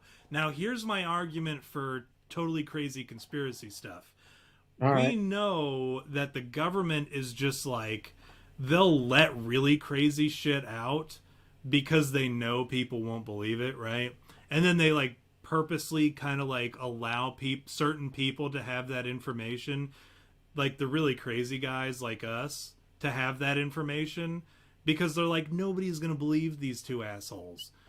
Uh, Yeah, that's a fair point. but then they've got stuff like this where it's like, no, anytime somebody tells me something is sacred and you just can't go there because it's sacred, that to me, there's no place else I'd rather be in the world than not wearing shoes or pants and just totally shitting on the floor of this sacred place, because I want to go in there at that point because you told me I can't.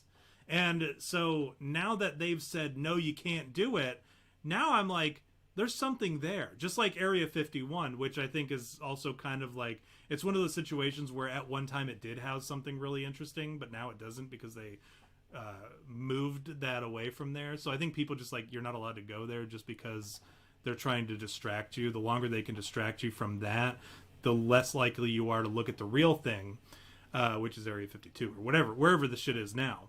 Right. That's what do they call that? There's like a term, like the looky loo or whatever, where they Yeah, make you look at something else. yeah, the sleight of The hand, sleight of hand. that shit. They do that. Now, do I think that the Canadian government is that interested? No, because look at it this way: how many people we've talked about this? I've said it 100 times. Within 90% of the Canadian population lives within 100 miles of the United States border, which means thousands of miles from population of Canada. 90% of the population of Canada, less than that actually, like at least several thousand miles from 90 some percent of the population of Canada is this place that you can't get to unless you have a plane or a boat or you're willing to trek it on foot. They probably, whatever's there is probably legitimately still there. Either they can't move it or they don't bother, because the people who get there are going to be like so few and far between. And if you do get there, you probably don't make it out alive with your head, right? So they're like, who cares? And if somebody does come back, the number of people who make it back is so few that like some dude who went there is probably a crazy guy like us, who's just like, I'm going to these sacred areas so that I can find out, I can see the giants or the fucking Jason Voorhees or the the weird crazy stuff that they're hiding in these sacred areas. And then when you come back, nobody believes you anyways, because you're the kind of guy who would go all the way thousands of miles traveling by boat and plane and by foot through the tundra of Canada to find a sacred area in hostile native territory, where you are likely to have your head lopped off. And you have that understanding, that probability. And then you come back and you say, guys, you're not going to believe what I found there. They're going to be like, yeah, I don't. Because you talk about reptilians. You talk about Bigfoots. You talk about all this shit that we just know is not true. So I think it's a good strategy on the part of the Canadian government, assuming there's something there. Like, why bother trying to move the giants or move the Bigfoots or move the portal for time travel purposes? Because who knows what's there? Well, it sounds like we need to make an expedition out there and find out what's going on. We're Because crowdfunding. I'm on board. I mean, these Canadians up there, they're so busy with their poutine and their maple syrup, they don't care what's going on up there. There could be Highlanders up there for all they know. And they're just, hey, just leave them alone. Hey, that's what they're thinking. And so now you've got this stuff that's just going on that nobody can answer because they're so busy with, being Canadian, eh? Yeah, mining maple syrup. Maple syrup, yeah. I don't know. What do you think, though? What do you think of my theory? Like, because that might be too. You could be totally right about the Highlander, and the source for becoming a Highlander is in one of those sacred areas, and you're not allowed to go there. So No, it could be you true. can't just become a Highlander, dude. In Canada, you can if you go to these sacred areas. Well, I'll answer you like this. If there is something out there, and based on your argument, everything that you just laid out right now, I can't refute any of that because we don't have enough facts. And so I stand to agree with you just based on the fact that because we don't know what it is, it could be anything. And so if it is anything, then maybe it is a Highlander situation out there. And if it's a Highlander situation, then I probably need to get out there because, I'm the one, Neo. It should have been me, dog. I should have been the Highlander to start with. You know, Imagine you this. can be only one, and it should have been me. You have been investing in this 2045 initiative this whole Yeah, time. And all you had to do, like, imagine all the money that you spent doing that, donating to yeah, this rich Russian billionaire who's trying to create clones of people, computer yeah, clones of people. You could have taken that money and flown there. And what if? Like, how mad would you be if it turns out that the secret to becoming the Highlander is I'd as be pretty simple as upset. going there? I'd be pretty upset. Would you take your newfound Highlanderdom and go and find that guy and whoop his ass? Yeah, hell yeah, Take I your money do. back. That would be my $1 million prank right there. You I'd go tell and him. yeah, that's what you do. So we'll take it back to that. Is your prank has now become like you take that $1 million to go on an all expense paid expedition to the Nahanni Valley. Yeah, yeah, that's what I do. You become the Highlander just to fuck this guy up. Yeah, exactly. That's a Yeah, you good got it. revenge plot. So you were talking about making a movie about this Nahanni Valley, the Headless Valley, or the Valley of the Headless Men, and then it turns out it's just a ripoff of the Highlander. Yeah, I don't know, yeah, they call man. him the Lowlander. So the low lifer, Yeah. because you start off and you're like, you look at a bottle of tequila and it's got a burnt out cigarette butt in it, and you just chug the bottle anyways, swallow the fucking cigarette butt. If you ever like drank something that had a cigarette butt in it, there's nothing Yeah. that tastes worse in this entire world I've than a drank cigarette ashes butt. before. Yes, it's the worst. Yeah, My did you own ashes. Okay. have you ever like had somebody dipping into a can and then you ashed into it and then you drank it Oh, later? no. And then you got hepatitis A? Good No. times.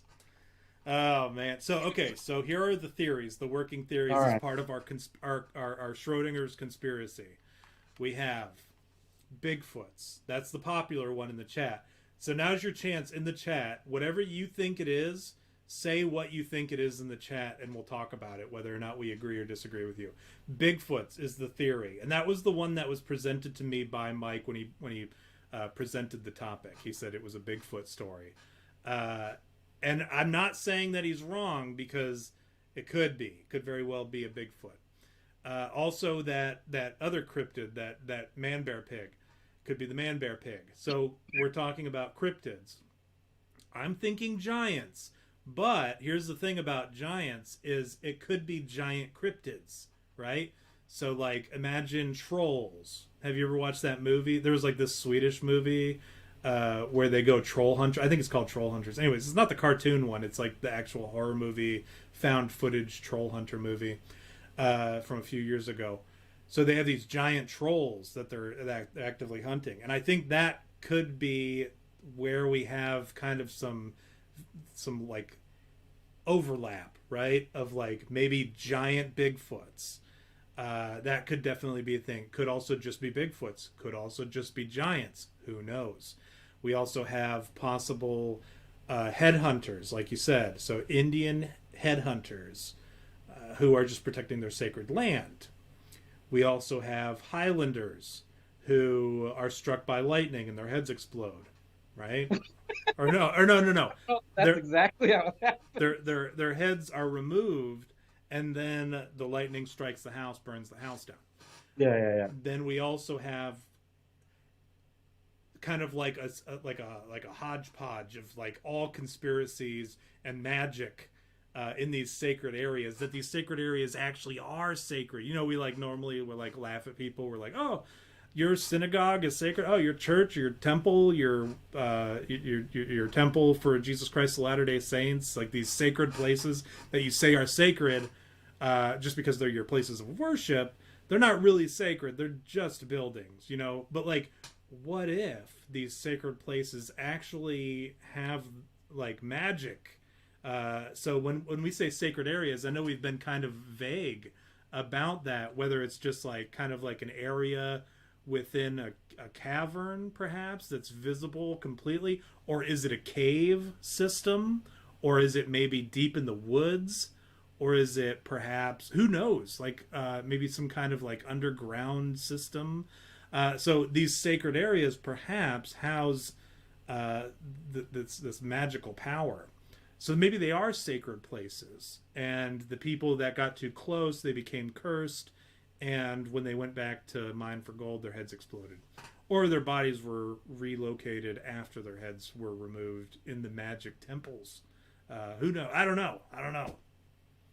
Those are the possibilities. But we have Bigfoot and crab people, Bigfoot, mountain giants, tiny possibility. It's a small group of crazy hermit headhunters.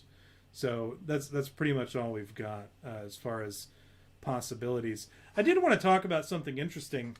We kind of talked about it on an old episode, and not a lot of people are probably familiar with that episode.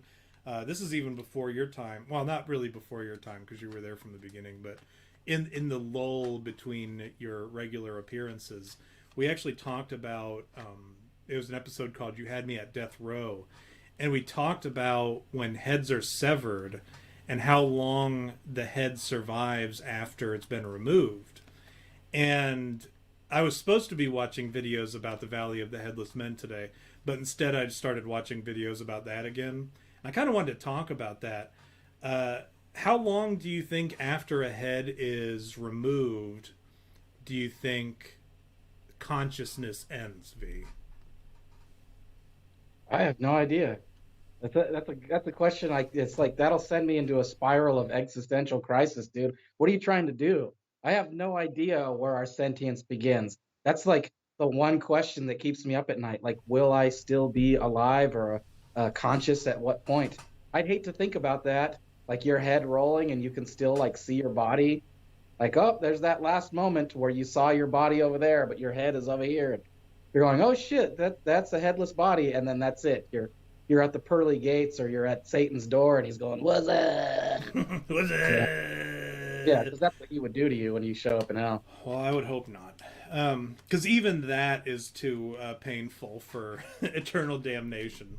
Bringing back 1990s Budweiser commercials. As if you don't do that to me every time we talk. I was going to say. But it's actually 7 seconds is the scientific consensus. Like you can get to see your body is what you're saying. Mm-hmm. I had done the research for this previously, but I watched the video again, and there has been, I mean, it's like one of the most hotly debated issues in morbid science is how long after the head is removed are you still alive and conscious of what's going on around you. And the head is, I mean, your brain is still active 7 seconds after you die at a minimum. That's like the minimum, just because that's how much oxygen, like how long it takes for blood to travel through your brain. So, because you've got your two major arteries right here, the carotid artery, yeah. Anyways, you've got the carotid artery and the jugular vein, and it comes back out through the jugular vein. But your carotid artery, when it pumps into your brain, that gives you 7 seconds. From the moment it pumps into your brain, you've got 7 seconds of oxygenated blood in your brain. So even if your head is removed clean, you've got 7 seconds of consciousness or of brain activity left where your brain can still operate. Some people have said it's up to 15 seconds. People have more liberal opinions about how long your brain is active. The body can actually survive for about 60 seconds after the head is removed, and there will still be nervous twitching and movement in the body 60 seconds, up to 60 seconds after the head has been removed and the heart stops beating. So when you lose your head, you're still absolutely able to witness your body theoretically. Now, when they were doing studies, there's very crude studies, mind you, because the last execution with a guillotine in France was in like 1970, and even then they were still doing scientific studies on the if it's a humane way to kill people, and that was the original push for the guillotine, was that it was the most humane version. They found that I guess some scientists say that no, your consciousness ends immediately because of the severing of the spinal cord, and between that, the shock, the loss of oxygenated blood, and a number of other things, your brain and existence ends immediately. But then they had certain scientific studies where after the head was decapitated, even people who were decapitated were willing to participate in these scientific studies. Going into it, they said, all right, as soon as my head is lopped off, I'm going to keep blinking for as long as I can. And I think one of the studies determined that the eyes kept blinking for about 15 seconds. Another study, the head was removed or lopped off with the guillotine, and then the guy who was doing the study called the person's name who had just been beheaded, and that person's head looked at the guy who was doing the study. And then another lady back in like the 1700s, somebody like grabbed the head after it was chopped off and slapped her across the face, and she started blushing. And the argument was that she was embarrassed that she had been slapped publicly or whatever, just the flushing of the cheeks for that reason. Other people say it was because insult to injury, dude. Yeah. Not only did you get decapitated, but you got slapped. Your head got slapped after it was decapitated. Yeah. That's a big move right there. You know what else would be funny is like if somebody was decapitated and then you forced it to give you a blowjob, the decapitated head to give you a blowjob. That would be the worst. That would be insult to injury, right? But so that's the argument, is when does consciousness end? Because I know we've kind of talked about this a little bit. It's like, where does your consciousness, where is it? Right? Like, what is it? Is it your soul? Is it your pineal gland? Is it some portion of your brain that controls that? They still don't have that answer of like, what is consciousness? To me, that's a fascinating thing. Like, when does that flicker off? Because I can't think of anything more terrifying than knowing that I'm dead. And I may have told this story before, but I had to go into surgery one time with the gas. They used the gas to knock me out because I had just been stabbed so many times from having, like, I had many surgeries in a row, and I'd been stabbed so many times. I said, is there another way we can do this where I can, like, be passed out when you guys, or I can, like, not feel you guys sticking me with another needle? So I had junky arms. Like, I had run out of, I had track marks all on my arm. And it was also because I had to do these IVs and shit. Every other day they had to do a new IV, so I was running out of room. I said, can you go ahead and just gas me to sleep and then do whatever you need to do after that? And so they did. And when I got gassed, I thought I had died. Like, I was so convinced in my mind that I had died, and it was one of the most terrifying experiences I've ever had. So I can't imagine knowing that I died and having to deal with that, like that moment of, because you do something stupid and you have that panic. You got to deal with it for like 15 seconds. Well, maybe, but maybe it seems longer because you know that the brain can. I actually just learned about this chronostasis, I think is what it's called, where it's time stand. That's what it means in Greek, is time standing. Where when you look at a clock and you watch the second hand, as soon as you look at the second hand, it seems like it takes longer than a second to flick to the next second, just for the first second. And then after that, it goes normal. But if you look at a clock in the second hand, the moment you look at it, it'll seem longer than a second before it moves. And it's because it's because your brain is seeing it as 500 milliseconds longer than what it actually is. Your brain has this ability to stretch things out and make time seem to stand still. And the reason it does that is because you're seeing a new thing. This is not like some hokey kind of weird occult magic crazy stuff that we normally talk about. It's not fucking paranormal, dude. This is actually a real thing where it takes a second for your brain to register this new thing that it's looking at, send it to your eyes, or, for the light to reflect off, send it to your eyes to send it to your brain, and your brain to flip it and then make sense of it. So in that moment, it takes an extra 500 milliseconds basically for your brain to do all that. And then it sorts everything out later over time. It kind of stretches the time out and then contracts it back to a normal speed. All within, but you won't even realize it other than thinking, wow, that seemed like longer than a second. And it's 500 milliseconds longer than a second, but which is inconsequential, really. But that's a real thing. It's called chronostasis. And I think about, like, if you die, does your brain have the ability, well, we know it has the ability, but does your brain think to expand that 15 seconds to what might seem like a year? You could be dead for a year, right? In your own time, like what feels like a year, dying, and not really be there for a year. It might be 15 seconds, but to you it seems like this super long time, painfully long time. And that's maybe what these dudes with the severed heads were experiencing. That's my thing that I wanted to send your way just to fuck with you today. Yeah, thanks a lot. Thanks a lot, dude. I'm gonna lose a ton of sleep tonight because that's my biggest existential crisis, is like whether our sentience exists and where does it end, and at what point do I not exist anymore? Like, can you imagine, like, if that's true, like all of a sudden, like, think about it, dude, like death, like time doesn't exist anymore after death, right? Once you're dead, that's it. Like time is not, it's inconsequential. It doesn't even matter. So if you imagine that you're decapitated, and then in that moment, all that DMT pumps into your brain and it just like flushes you out, right? And then next thing you know, like you said, you experience chronostasis, and then all of a sudden it's just eternity.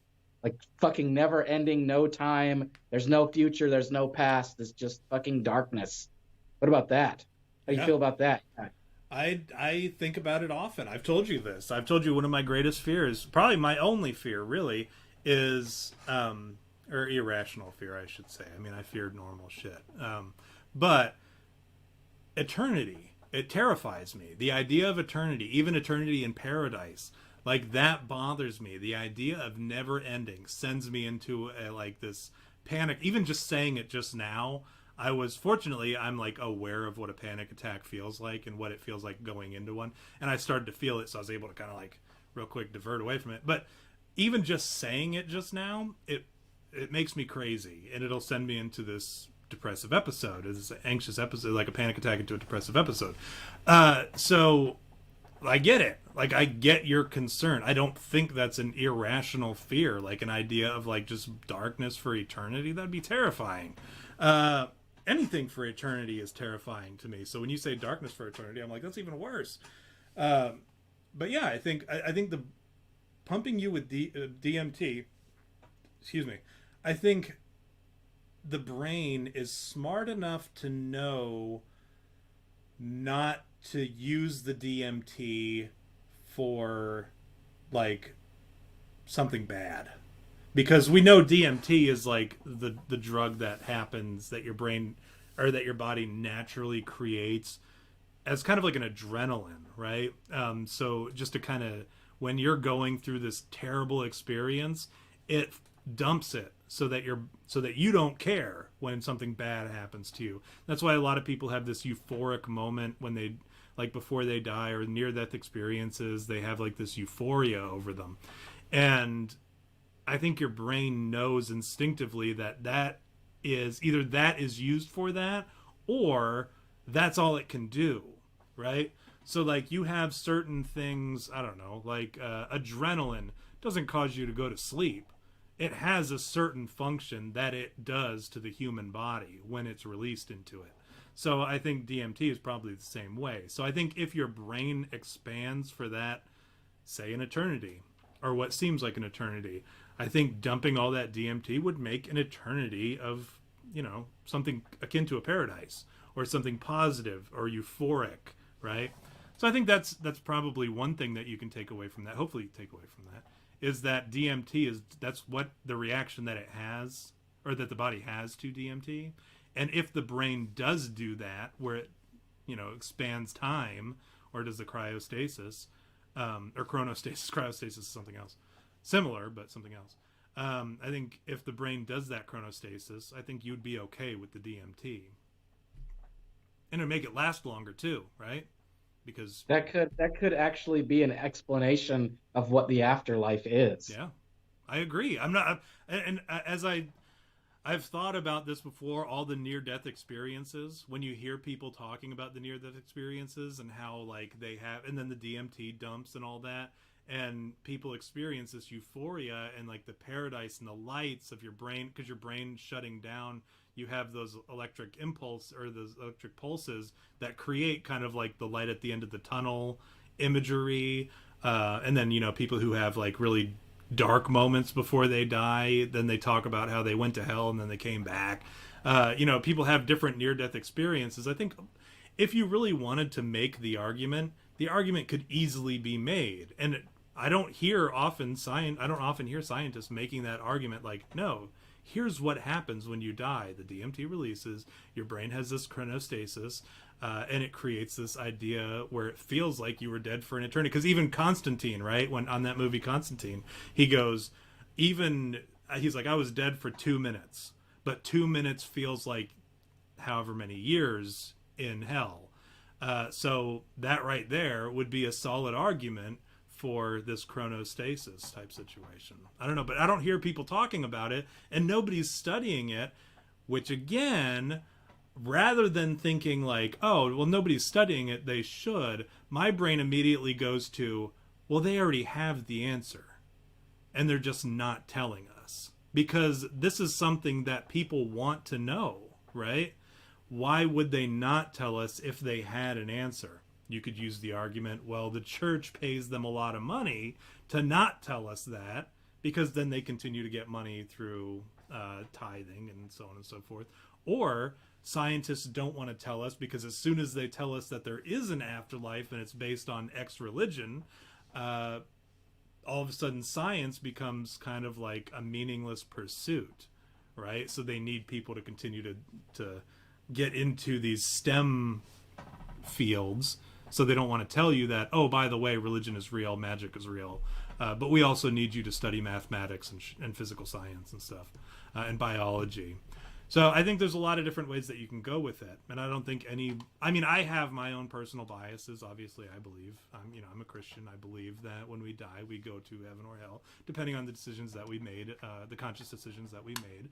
And I think that there is also some truth to the DMT. I think that when you die, your body recognizes that you're in trouble, and your body is always looking out for you, or at least your brain is. Your brain is always looking out for your best interest. Your brain releases that DMT so that you don't have to experience death in the horrible, traumatic way that I often watch people die on those videos that I enjoy so much. So what do you think, V? Are you having a panic attack? Yeah, it's like I'm gonna lose sleep tonight, dude. All of this talk of like all that, man, who knows? Who knows what'll happen?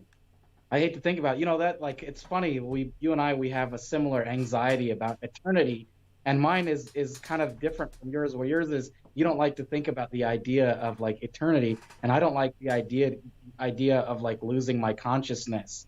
And so like I'm not like scared of death, like I kind of look forward to find out what happens, but at the same time I'm enjoying life so much that like I feel like I should be able to prolong that and continue enjoying. Like it seems a little unfair that I'm on a clock, you know what I mean? Yeah. But here's my question to you, right? If your fear is losing consciousness, okay, what happens when you die and then nothing? It just blinks out. That bothers you, right? Yeah.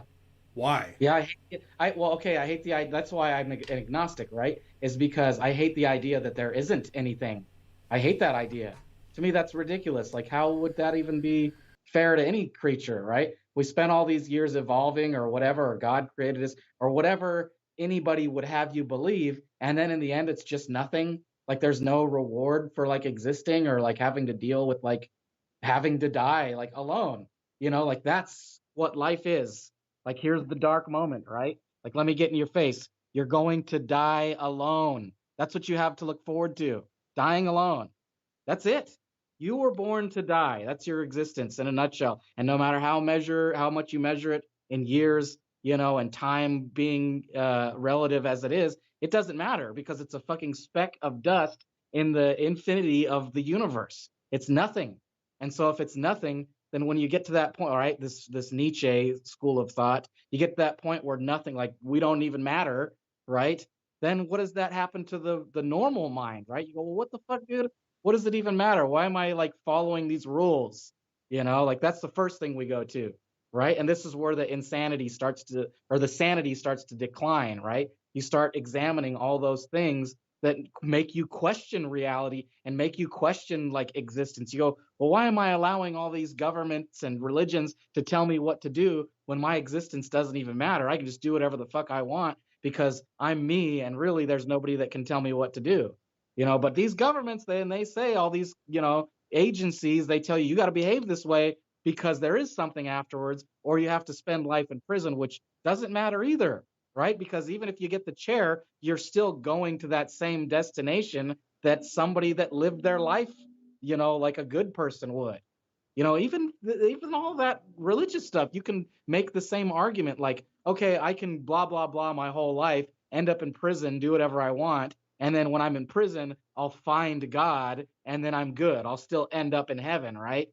Right? That's the argument. As long as I repent and like, agree with what God said and accept him and all that stuff, accept that he died for my sins and accept all that stuff, then I'm good no matter what I did on earth, right? So my Yeah. destination is the same. My destination is the same no matter how you look at it, whether you believe there's an afterlife or not, you're still going to die. That's inevitable.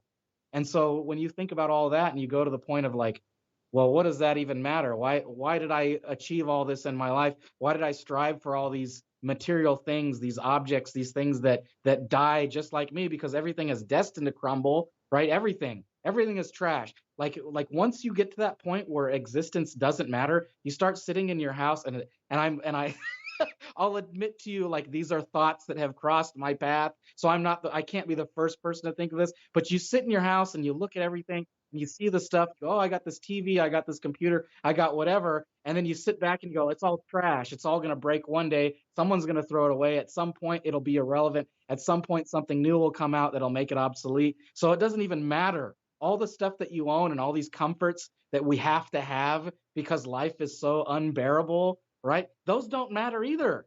So none of it fucking matters, dude.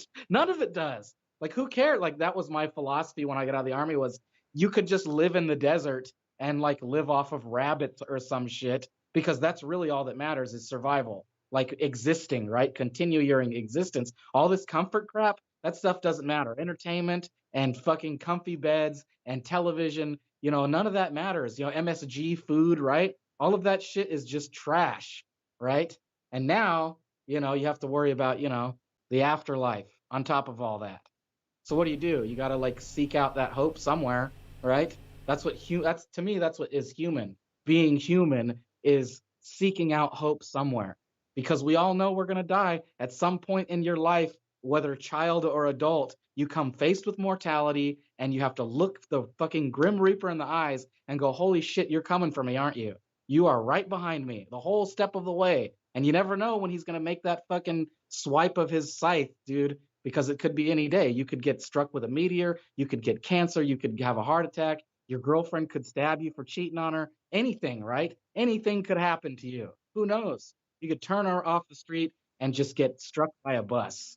There's so many ways that you can die that it's like that thing, right? They say it's called optimistic nihilism. You go, well, nothing fucking matters, so just fucking enjoy it while it lasts, right? Nothing fucking matters, so just enjoy it. So if you live every day like you're going to die and not be concerned with the afterlife, then at the very least, you'll enjoy life. But if you start being concerned with the afterlife, I think that's what descends people into madness.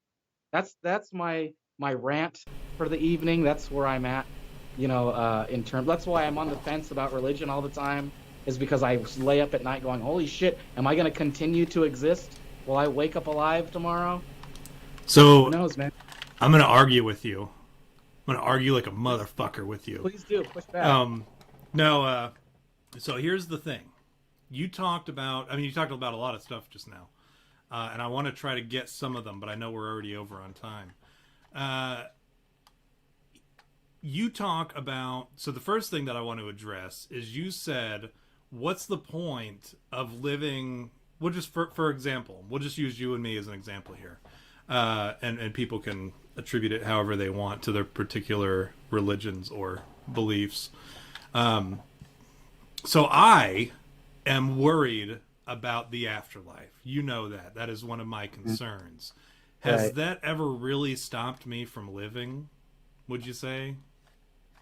No, of course not. So I still live a meaningful life. At least, I consider that. You've seen it. You see I enjoy life. You see that things just are good around me. I enjoy what I'm doing. I have a lot of fun here on the show. I have good friends. I have, a great family. And I'll take that up. I have a great family. I have great friends. I have UV. I'll pat your back here a little bit. I do enjoy our friendship. And I feel that I know. I'm trying to pull you out of your little pit that you're in right now. Now, but I don't feel like my religion hampers me in any way, or my faith in Christ hampers me in any way. Yeah, I could go out and I could steal. I could, have promiscuous sex. I could have adulterous relationships. I could just do whatever. I could do drugs. I could just do whatever I wanted. I could treat people shitty in public and, fight and, I could be a murderer or a serial killer. Those all sound like a great time, like from a perspective of like looking at here and now. That sounds like a lot of fun. I could live it up. Doing all this sort of stuff, becoming a drug dealer, extorting people. That'd be, and I could live a very comfortable life by doing a lot of those things. Now, would I end up in jail? Maybe. It could happen. And like you said, somebody could end up in jail after doing all those things. Now I choose not to do those things, not necessarily because of my religion, but because there are consequences to those actions that actually fall in line with my religion as well. I mean, my religion says not to steal. It says not to, murder. It says not to be an adulterer. It says not to do these things. And I think a lot of those things apply to just general good rules of life. Because for many reasons, an adulterous relationship, I could hurt my wife. My wife's feelings could be hurt if I were to enter into an adulterous relationship. I could presumably impregnate a woman and create this complicated scenario that would just make my life more difficult. I could get AIDS. I could end up running out of money. If I start using drugs, I would end up running out of money, and then my quality of life would be reduced a great deal. All these things, I could lose my family in general to any of these things that I would do that seem like a great time, or they seem like they'd be a lot of fun. I would lose my family, and that's not something that I'm interested in. So whether or not I am a religious person, those all seem like kind of good ideals to have in general. But say I did those things and I was just living in the moment and I thought, well, I'm just going to get it all out of my system, and then at the last minute or when I'm in jail, I'll repent and I'll end up in heaven anyways, right? Because that's how it is. You can repent, you can accept Christ into your heart and follow the tenets of our religion and enter into heaven. Totally forgiven. The grace of God is greater, like from dichotomy, right? Thank you, Jordan. He said my hair looks great. Just got it cut, and pretty. I felt cocky, so I had to do something special with it. God's grace versus the scourge of humanity and the depths and the depravity of humans.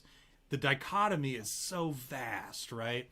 That no matter what we do, if we are truly repentant, we can enter into heaven. Now, I might be in jail when that happens. In fact, I probably would be if I was a serial killer or a serial rapist or whatever. Or my quality of life, I end up becoming a homeless person. And because I, used all my money for drugs and I lost every good thing that I had going for me, now I'm dying in a ditch somewhere and somebody comes along, introduces me to Christ, and now suddenly I'm repentant and I am guaranteed entry into the kingdom of heaven. That is true. That person in that particular theoretical situation is just as has earned entry into heaven just as somebody who is, and I'm not going to pretend that I'm like the picture of good Christian living. I'm not. I am, every day I realize that I am a failure as a Christian. And oftentimes, as John Wesley said, I often wonder if I was ever even a Christian all along, just because of some of my behavior. It always falls short of the grace of God. However, we are both, me, the homeless person who lost it all because of drugs and careless decision, the serial killer and serial rapist in prison, and then the truly extremely penitent, pious Christian who lived in the hills, in the mountains in a monastery, who was just devoted his entire life from childhood to worshiping God. We are all granted the same entry into heaven. Now, that seems kind of like unfair, right? You're like, oh, well, that seems kind of stupid. Why would you live your life that way if you're guaranteed the same thing? It's the quality of life is what it boils down to. You think of like all the people who were ripping on Donald Trump he was given $1 million or whatever by his dad, who was wealthy from real estate in New York City back in like whatever year it was, in the 60s or 70s. And they said if he would have invested that $1 million in this like low risk financial venture back at the time, he would have the same amount of money that he has now. Yeah, that's true. And it's funny to think about that, like, wow, what an idiot. Like, he worked his whole life, and he still only ended up with the same amount of money that he would have had if he would have invested it originally in this low-risk thing.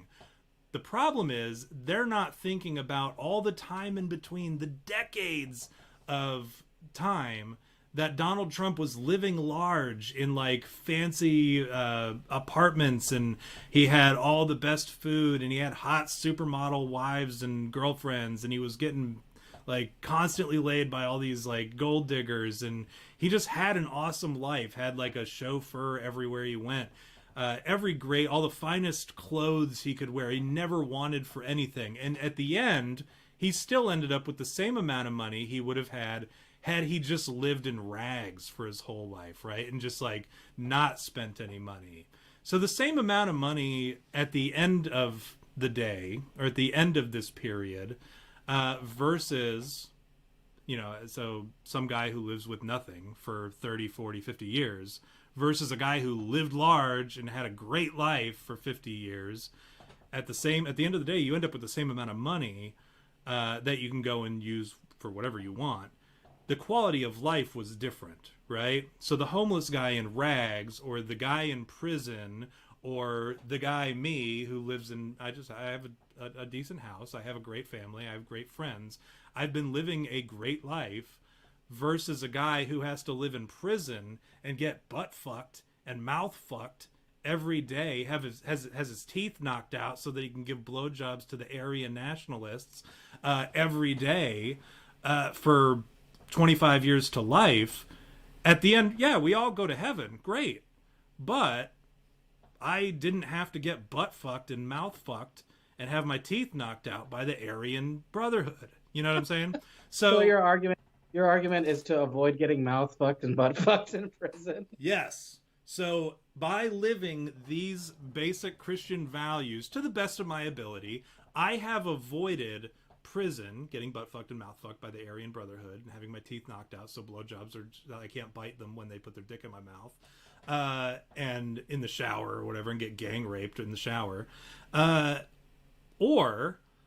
also I have a comfortable financial situation that I have been blessed with, and I have a house, I have food, I have a family that wants for nothing, I have the love of my friends and family, because I just live by these values that were presented to me, standard decent rules that were presented to me in the Bible also have become kind of like the laws of the land, just because they're genuinely decent laws, or genuinely decent rules to live by.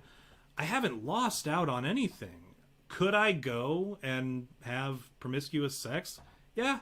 But at the end of the day, what's that really going to do for me? I mean, I'm going to get laid, and then at the end, afterwards, I'm going to be like, all right, cool. I'm going to go do something else now until the next time I need to. I feel that overwhelming horniness where I need to go to the bar and pick up a chick who I don't know. She might have herpes, or she might have AIDS, or she might get pregnant. And then I'm stuck with this situation where I have to pay child support for a fucking kid with some weirdo that I met at the bar that I don't know the fucking first thing about. And now I'm in this situation that I don't want to be in. Had I just kind of like lived by these general guidelines, this could have been avoided. Now I'm not shitting on anybody who lives that lifestyle. You know, like I frankly, like, if that's your lifestyle that you choose, so be it. I'm just saying that's not for me, because I'm like a huge risk nerd where I'm like, I don't know, man. I don't know if I'd, knowing my luck, that's what would happen to me. Do I do it for entry into heaven? No, I think they're just good rules to live by. And certainly now, I'm married. I've been married for 15 years. The last thing I want to do is go out and cheat on my wife, because I think of her feelings. So a lot of these kind of values and these traits that were told to me, hey, you should do these things because religion, have just become things that over time I'm like, wow, I'm glad I did that, because I have this situation now. And also it's just become ingrained in me where, like, could I not care about my wife's feelings? Yeah. Do I want to? No, because I love my wife, and I value her. I treasure her, and I hope that I never hurt her feelings. I hope that I hope that she never feels any pain because of me. Same with my kids. I hope my kids never feel any pain because of me. I hope they never feel pain, period. But I certainly hope it's not because of me. And so these values kind of get ingrained in you as you go along anyways, where you're like, well, that was just kind of a good rule to go by to begin with. But that's just my opinion on all that. And if at the end of the day it blinks out, I don't think this is the case, obviously, but if at the end of the day it blinks out and nothing happens, it doesn't matter, because I won't know. Like, it won't matter to me if all of a sudden there's nothing in my existence. I cease to exist. What, up until I was born, what did I experience? Nothing. It was just nothingness. I don't even, there's no way you can even remember that period, because you just didn't exist. It'll be the same after you die. You just don't exist, if that were the case. If atheism were true and there was just no religion, there was no afterlife, no nothing, who cares? Because you won't know.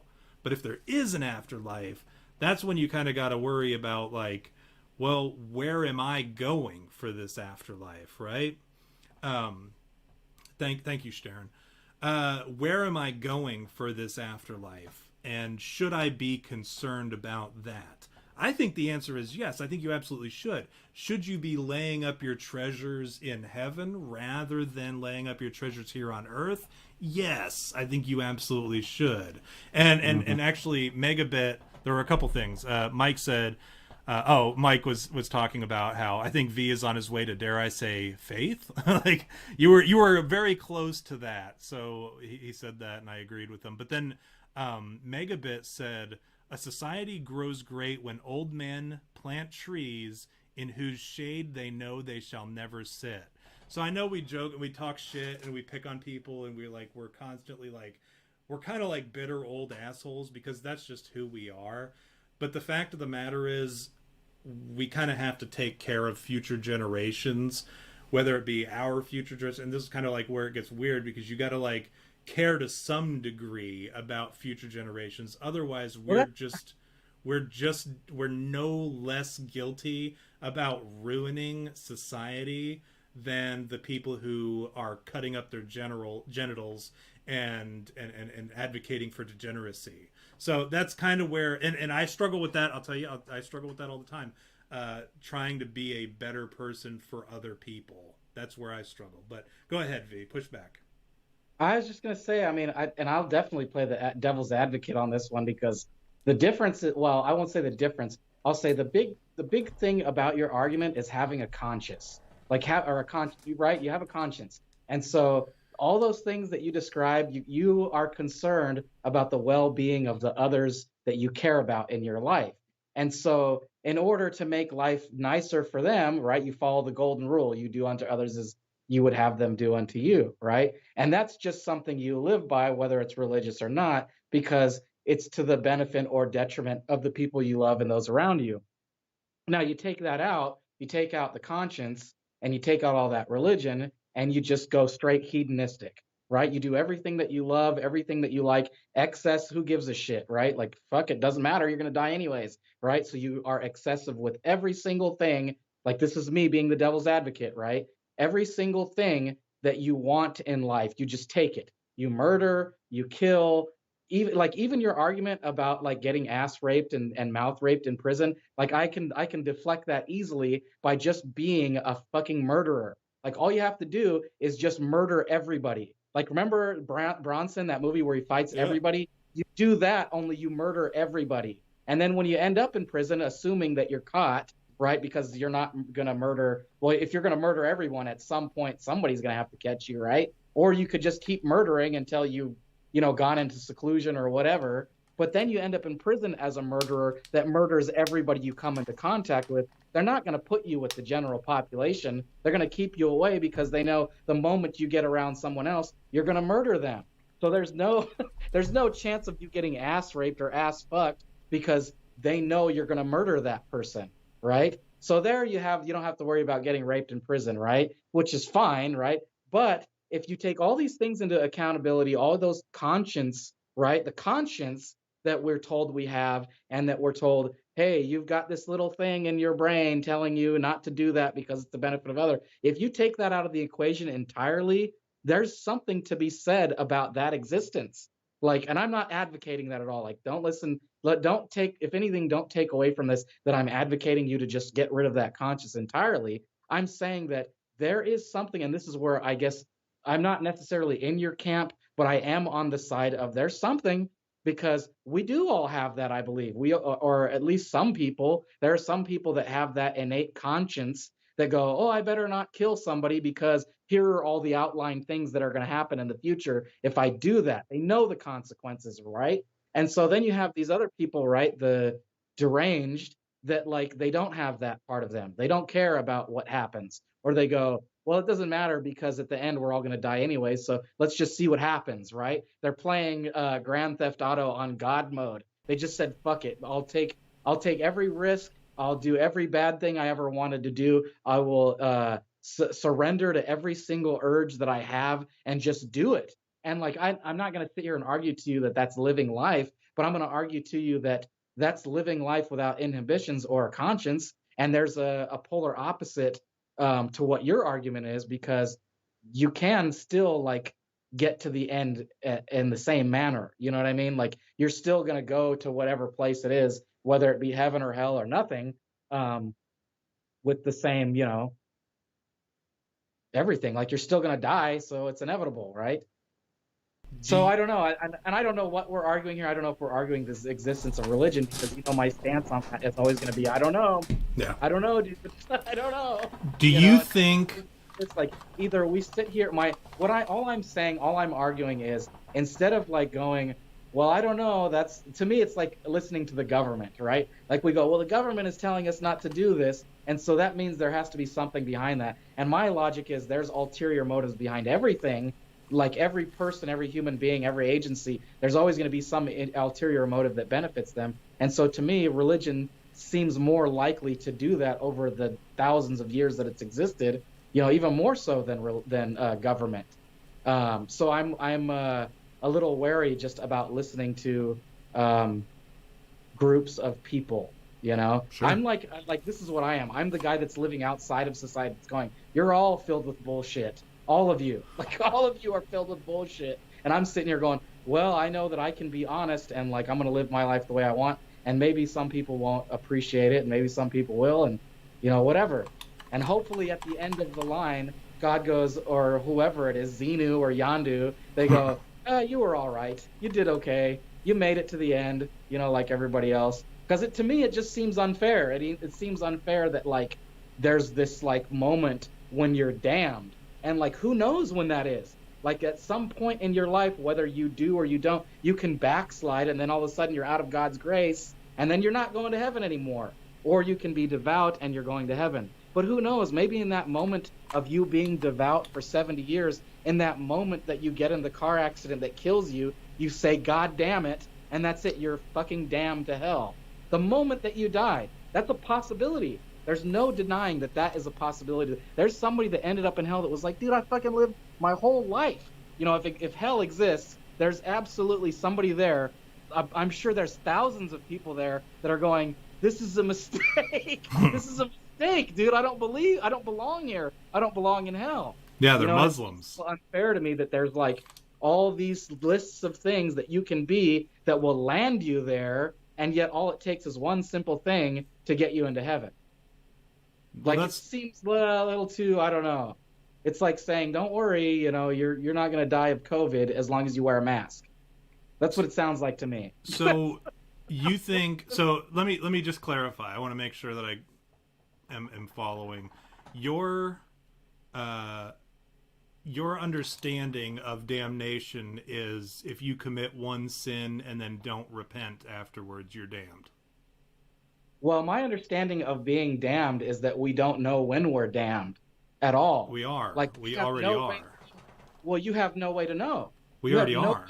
Because unless God speaks to you and tells you, look, man, you got to do this one thing, otherwise I'm sending you to hell, you'll never know until that moment that you're in heaven whether you are damned or not. Sure.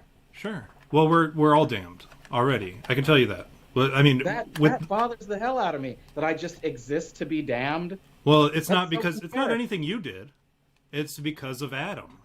Well, that's even more unfair. I know. That I got some assholes fucking. Isn't that horrible? Isn't that just the worst?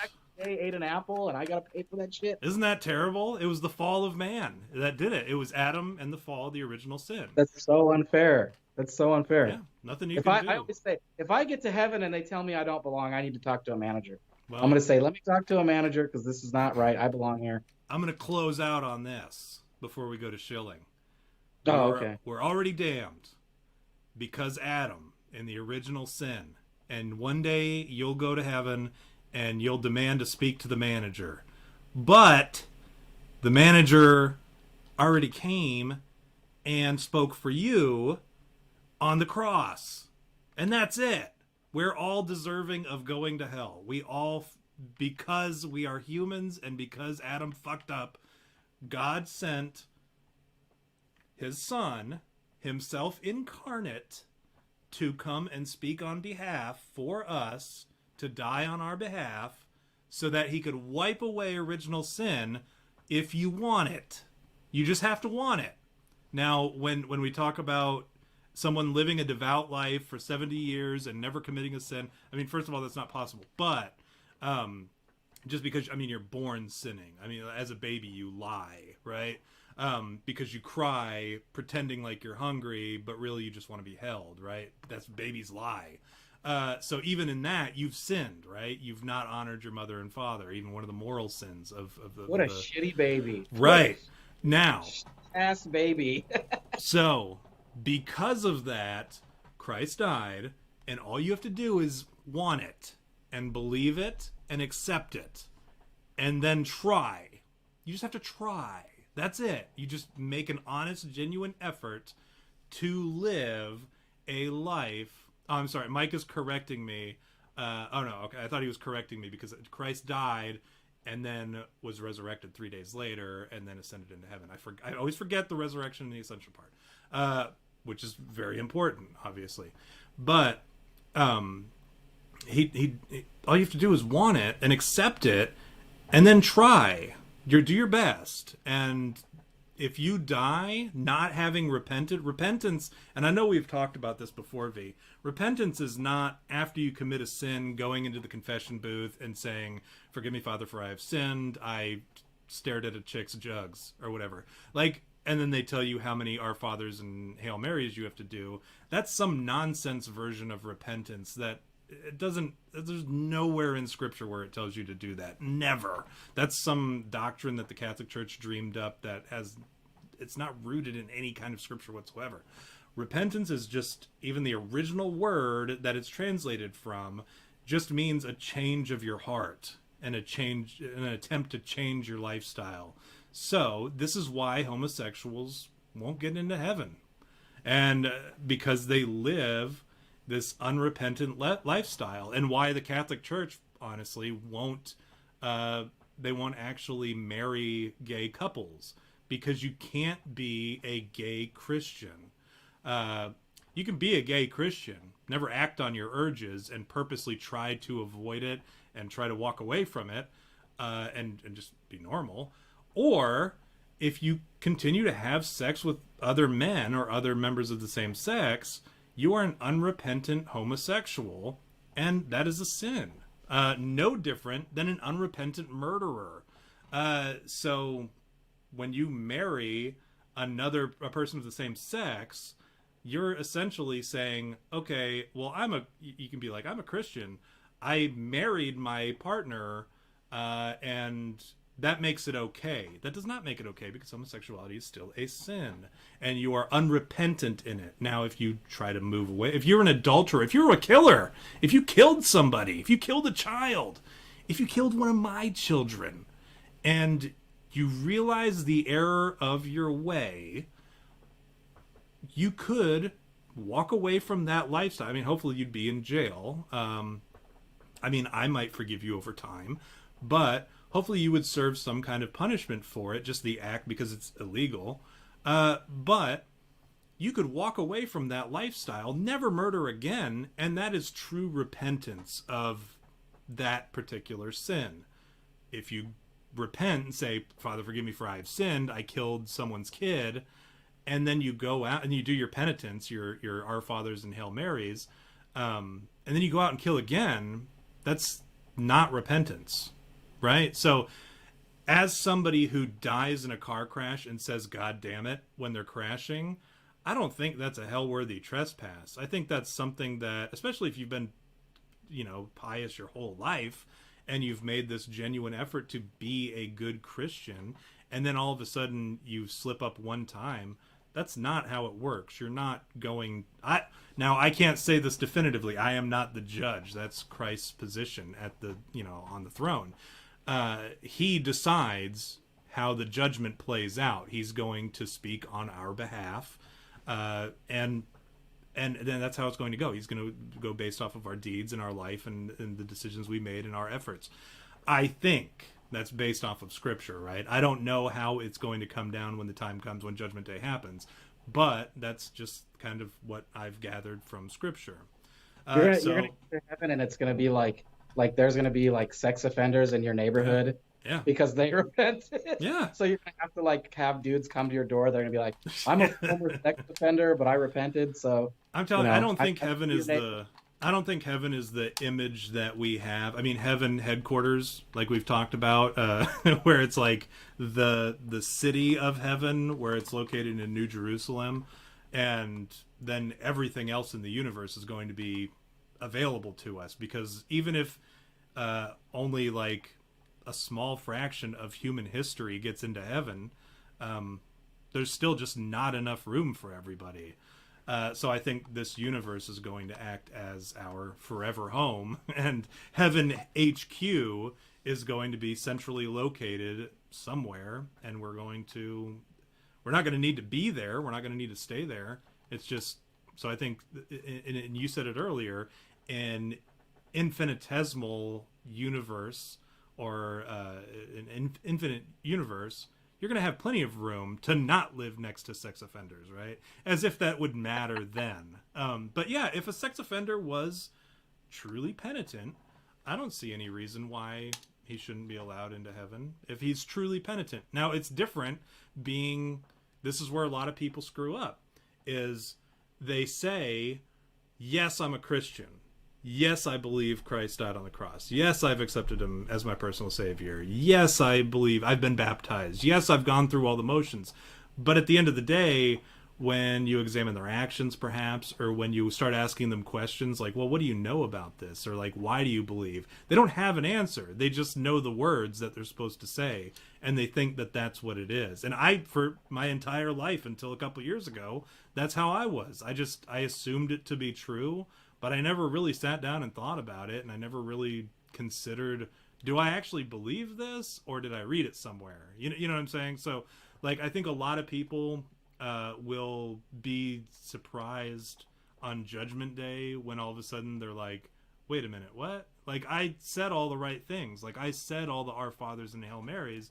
I did all the stuff I was supposed to do. I was baptized. I was fucking nice to homeless people. Like, they say they do all this stuff, but then, like, at the end of the day, they, in their hearts, they don't really actually believe something, or they don't really actually do something. You think, just, we joked about it at the beginning of the show, Joe Biden goes on, he'll talk about shit, and then right behind your back, he'll say the complete opposite, and then we'll have the evidence right in front of us that we know that he has too, and he's just lying to us. And it's the same thing. You can lie to yourself all day long. I mean, the dude maybe even believes it himself, because he's our first special needs president. So like, a lot of people, I think, are going to be legitimately surprised on Judgment Day when they realize, wow, I fucking missed the mark big time. Like, I was way off. All I was doing was saying all the, I kneeled down at the end of every day, and I said the Lord's Prayer. I donated 10% to the church. I did this. I did that. You could donate $0 to the church and probably get into heaven before the person who donated his whole salary. Like, it's not about a lot of that stuff that we associate with true Christianity and what we've heard in pop culture, what we've heard from supposed Christians. It has so little to do with most of that, and more about what you truly believe deep down and what you're willing to put into it. And frankly, I think organized religion is a racket. I agree with you. I think organized religion is all fucked up. And I think that ruins a lot of, a guy going into the ministry. I hope that carries some weight, that I think organized religion is a racket, and I would never charge a dime for any of the services that I give.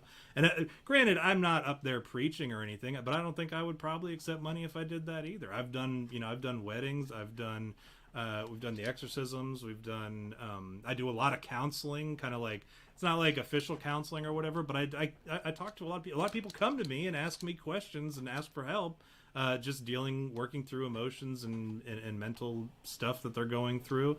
And I'll sit there and I'll talk to them. I would never charge a dime for any of that stuff, just because that's, that's why I think organized religion is kind of a racket, because they start charging for that stuff. You ever have a pastor who charges, how much they charge for a wedding? Upwards of $150, $200 in some cases I've seen.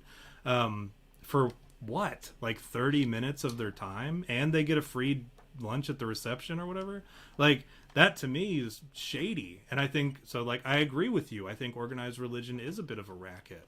And there's a lot of money to be made in it. But I think if you look at, like, the missionaries who don't make anything, they go and they find some population that has not been exposed to the gospel, or maybe needs help understanding it better. They go there, and all they do is the money that's given to the church, their home church, that church sends them some money so that they can survive, and that's it. They're not getting paid, like, they're not making a lot of money. Then you look at, like, the mega churches and shit, and those dudes are, like, raking it in, because all they do is they go up and they put on a show. And that it's a racket. So I agree with you. You're not going to get any pushback from me there. I think you just need to find out. And I know you've done your research, but I think anybody at home who's struggling with that, I think you need to do, like, examine yourself and figure out, do I actually believe this, or did I just read it somewhere? So that's my opinion on it. Did you got a shill, V, or did you want to push back on me, or? Yeah, well, we don't have time. If we start debating religion, we're going to end up here forever. Yeah. And that's the thing with me, is I have a lot of questions and contradictions in religion and Christianity that I don't necessarily feel are correct or have validity. And I will push back a little bit, just because you were saying that I believe that Christianity is a racket, and that's not no. Organized religion. Organized religion, right? Not to say that I don't agree with that. I do agree that organized religion is a racket, but that's not what I'm arguing. I'm just arguing that there's, like, a lot of inconsistencies and things that I go, well, this doesn't make sense to me. Like religious law, like even the 10 Commandments, and like what you just said about, like, Jesus and God letting people into heaven if they've repented. To me, that just seems like they're shitting all over, like, our legal system. Like, justice doesn't even fucking matter in our civilized human civilization, because pedophiles and murderers and all these people that we can condemn to die will still end up in heaven. So to me, it seems like I don't know, like we have a different idea, or I don't know Somebody what it is. actually presented this to me one time recently. It was actually on that Exodus Americanus show, which is under some scrutiny right now, if you haven't heard. But it was actually presented to me that when we condemn somebody to die, specifically like in capital punishment, that sort of thing, the best way to describe that is to say that we cannot punish that. Like, we are not equipped to punish this crime because of its severity. So we have to send it to the ultimate judge, right? Like, there's nothing we can do to punish this person enough. And so we have to hand them over to a higher power, right? To punish them more, like, legitimately. So that was the argument that was presented to me for capital punishment. And I tend to agree with that. I think that's a good policy, because especially imagine if somebody raped a kid to death. Like, that to me is somebody who should absolutely I'm for capital punishment, honestly, and I want to make that very clear. I think capital punishment is a great system, and I think it's frustrating that our legal system, because you say that God's shitting on our justice system. I think he should. I'm glad he does, because our justice system sucks. And then you see all these people who get their 40 years in court fighting a death sentence, because they just want to stay alive. They don't want to die. So they sit there and they push appeals, and they have their lawyer continue to do this bullshit. I think our justice system sucks. I wish there was still smitings. I wish there was still like divine intervention and divine punishment and stuff like that. But whatever. Should we shill? Should we shill now? Please do. All right. First of all, don't forget to follow us on the Twitters, and I have my LinkedIn right there. You can see it. Feel free to follow, tag us, shoot us DMs. We always respond. Don't forget to check out the Discord. Discord is awesome. It's been a blast the past couple weeks. I've actually really been enjoying getting in there and chatting with everybody. So come join our Discord, jump in the chat, start getting in on that action, because it's really fun. We even have like a little meme thing where we just throw all our memes, and it's fun. It's a blast.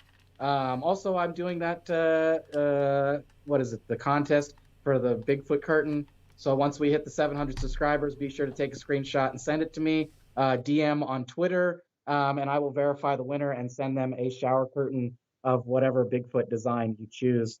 What else?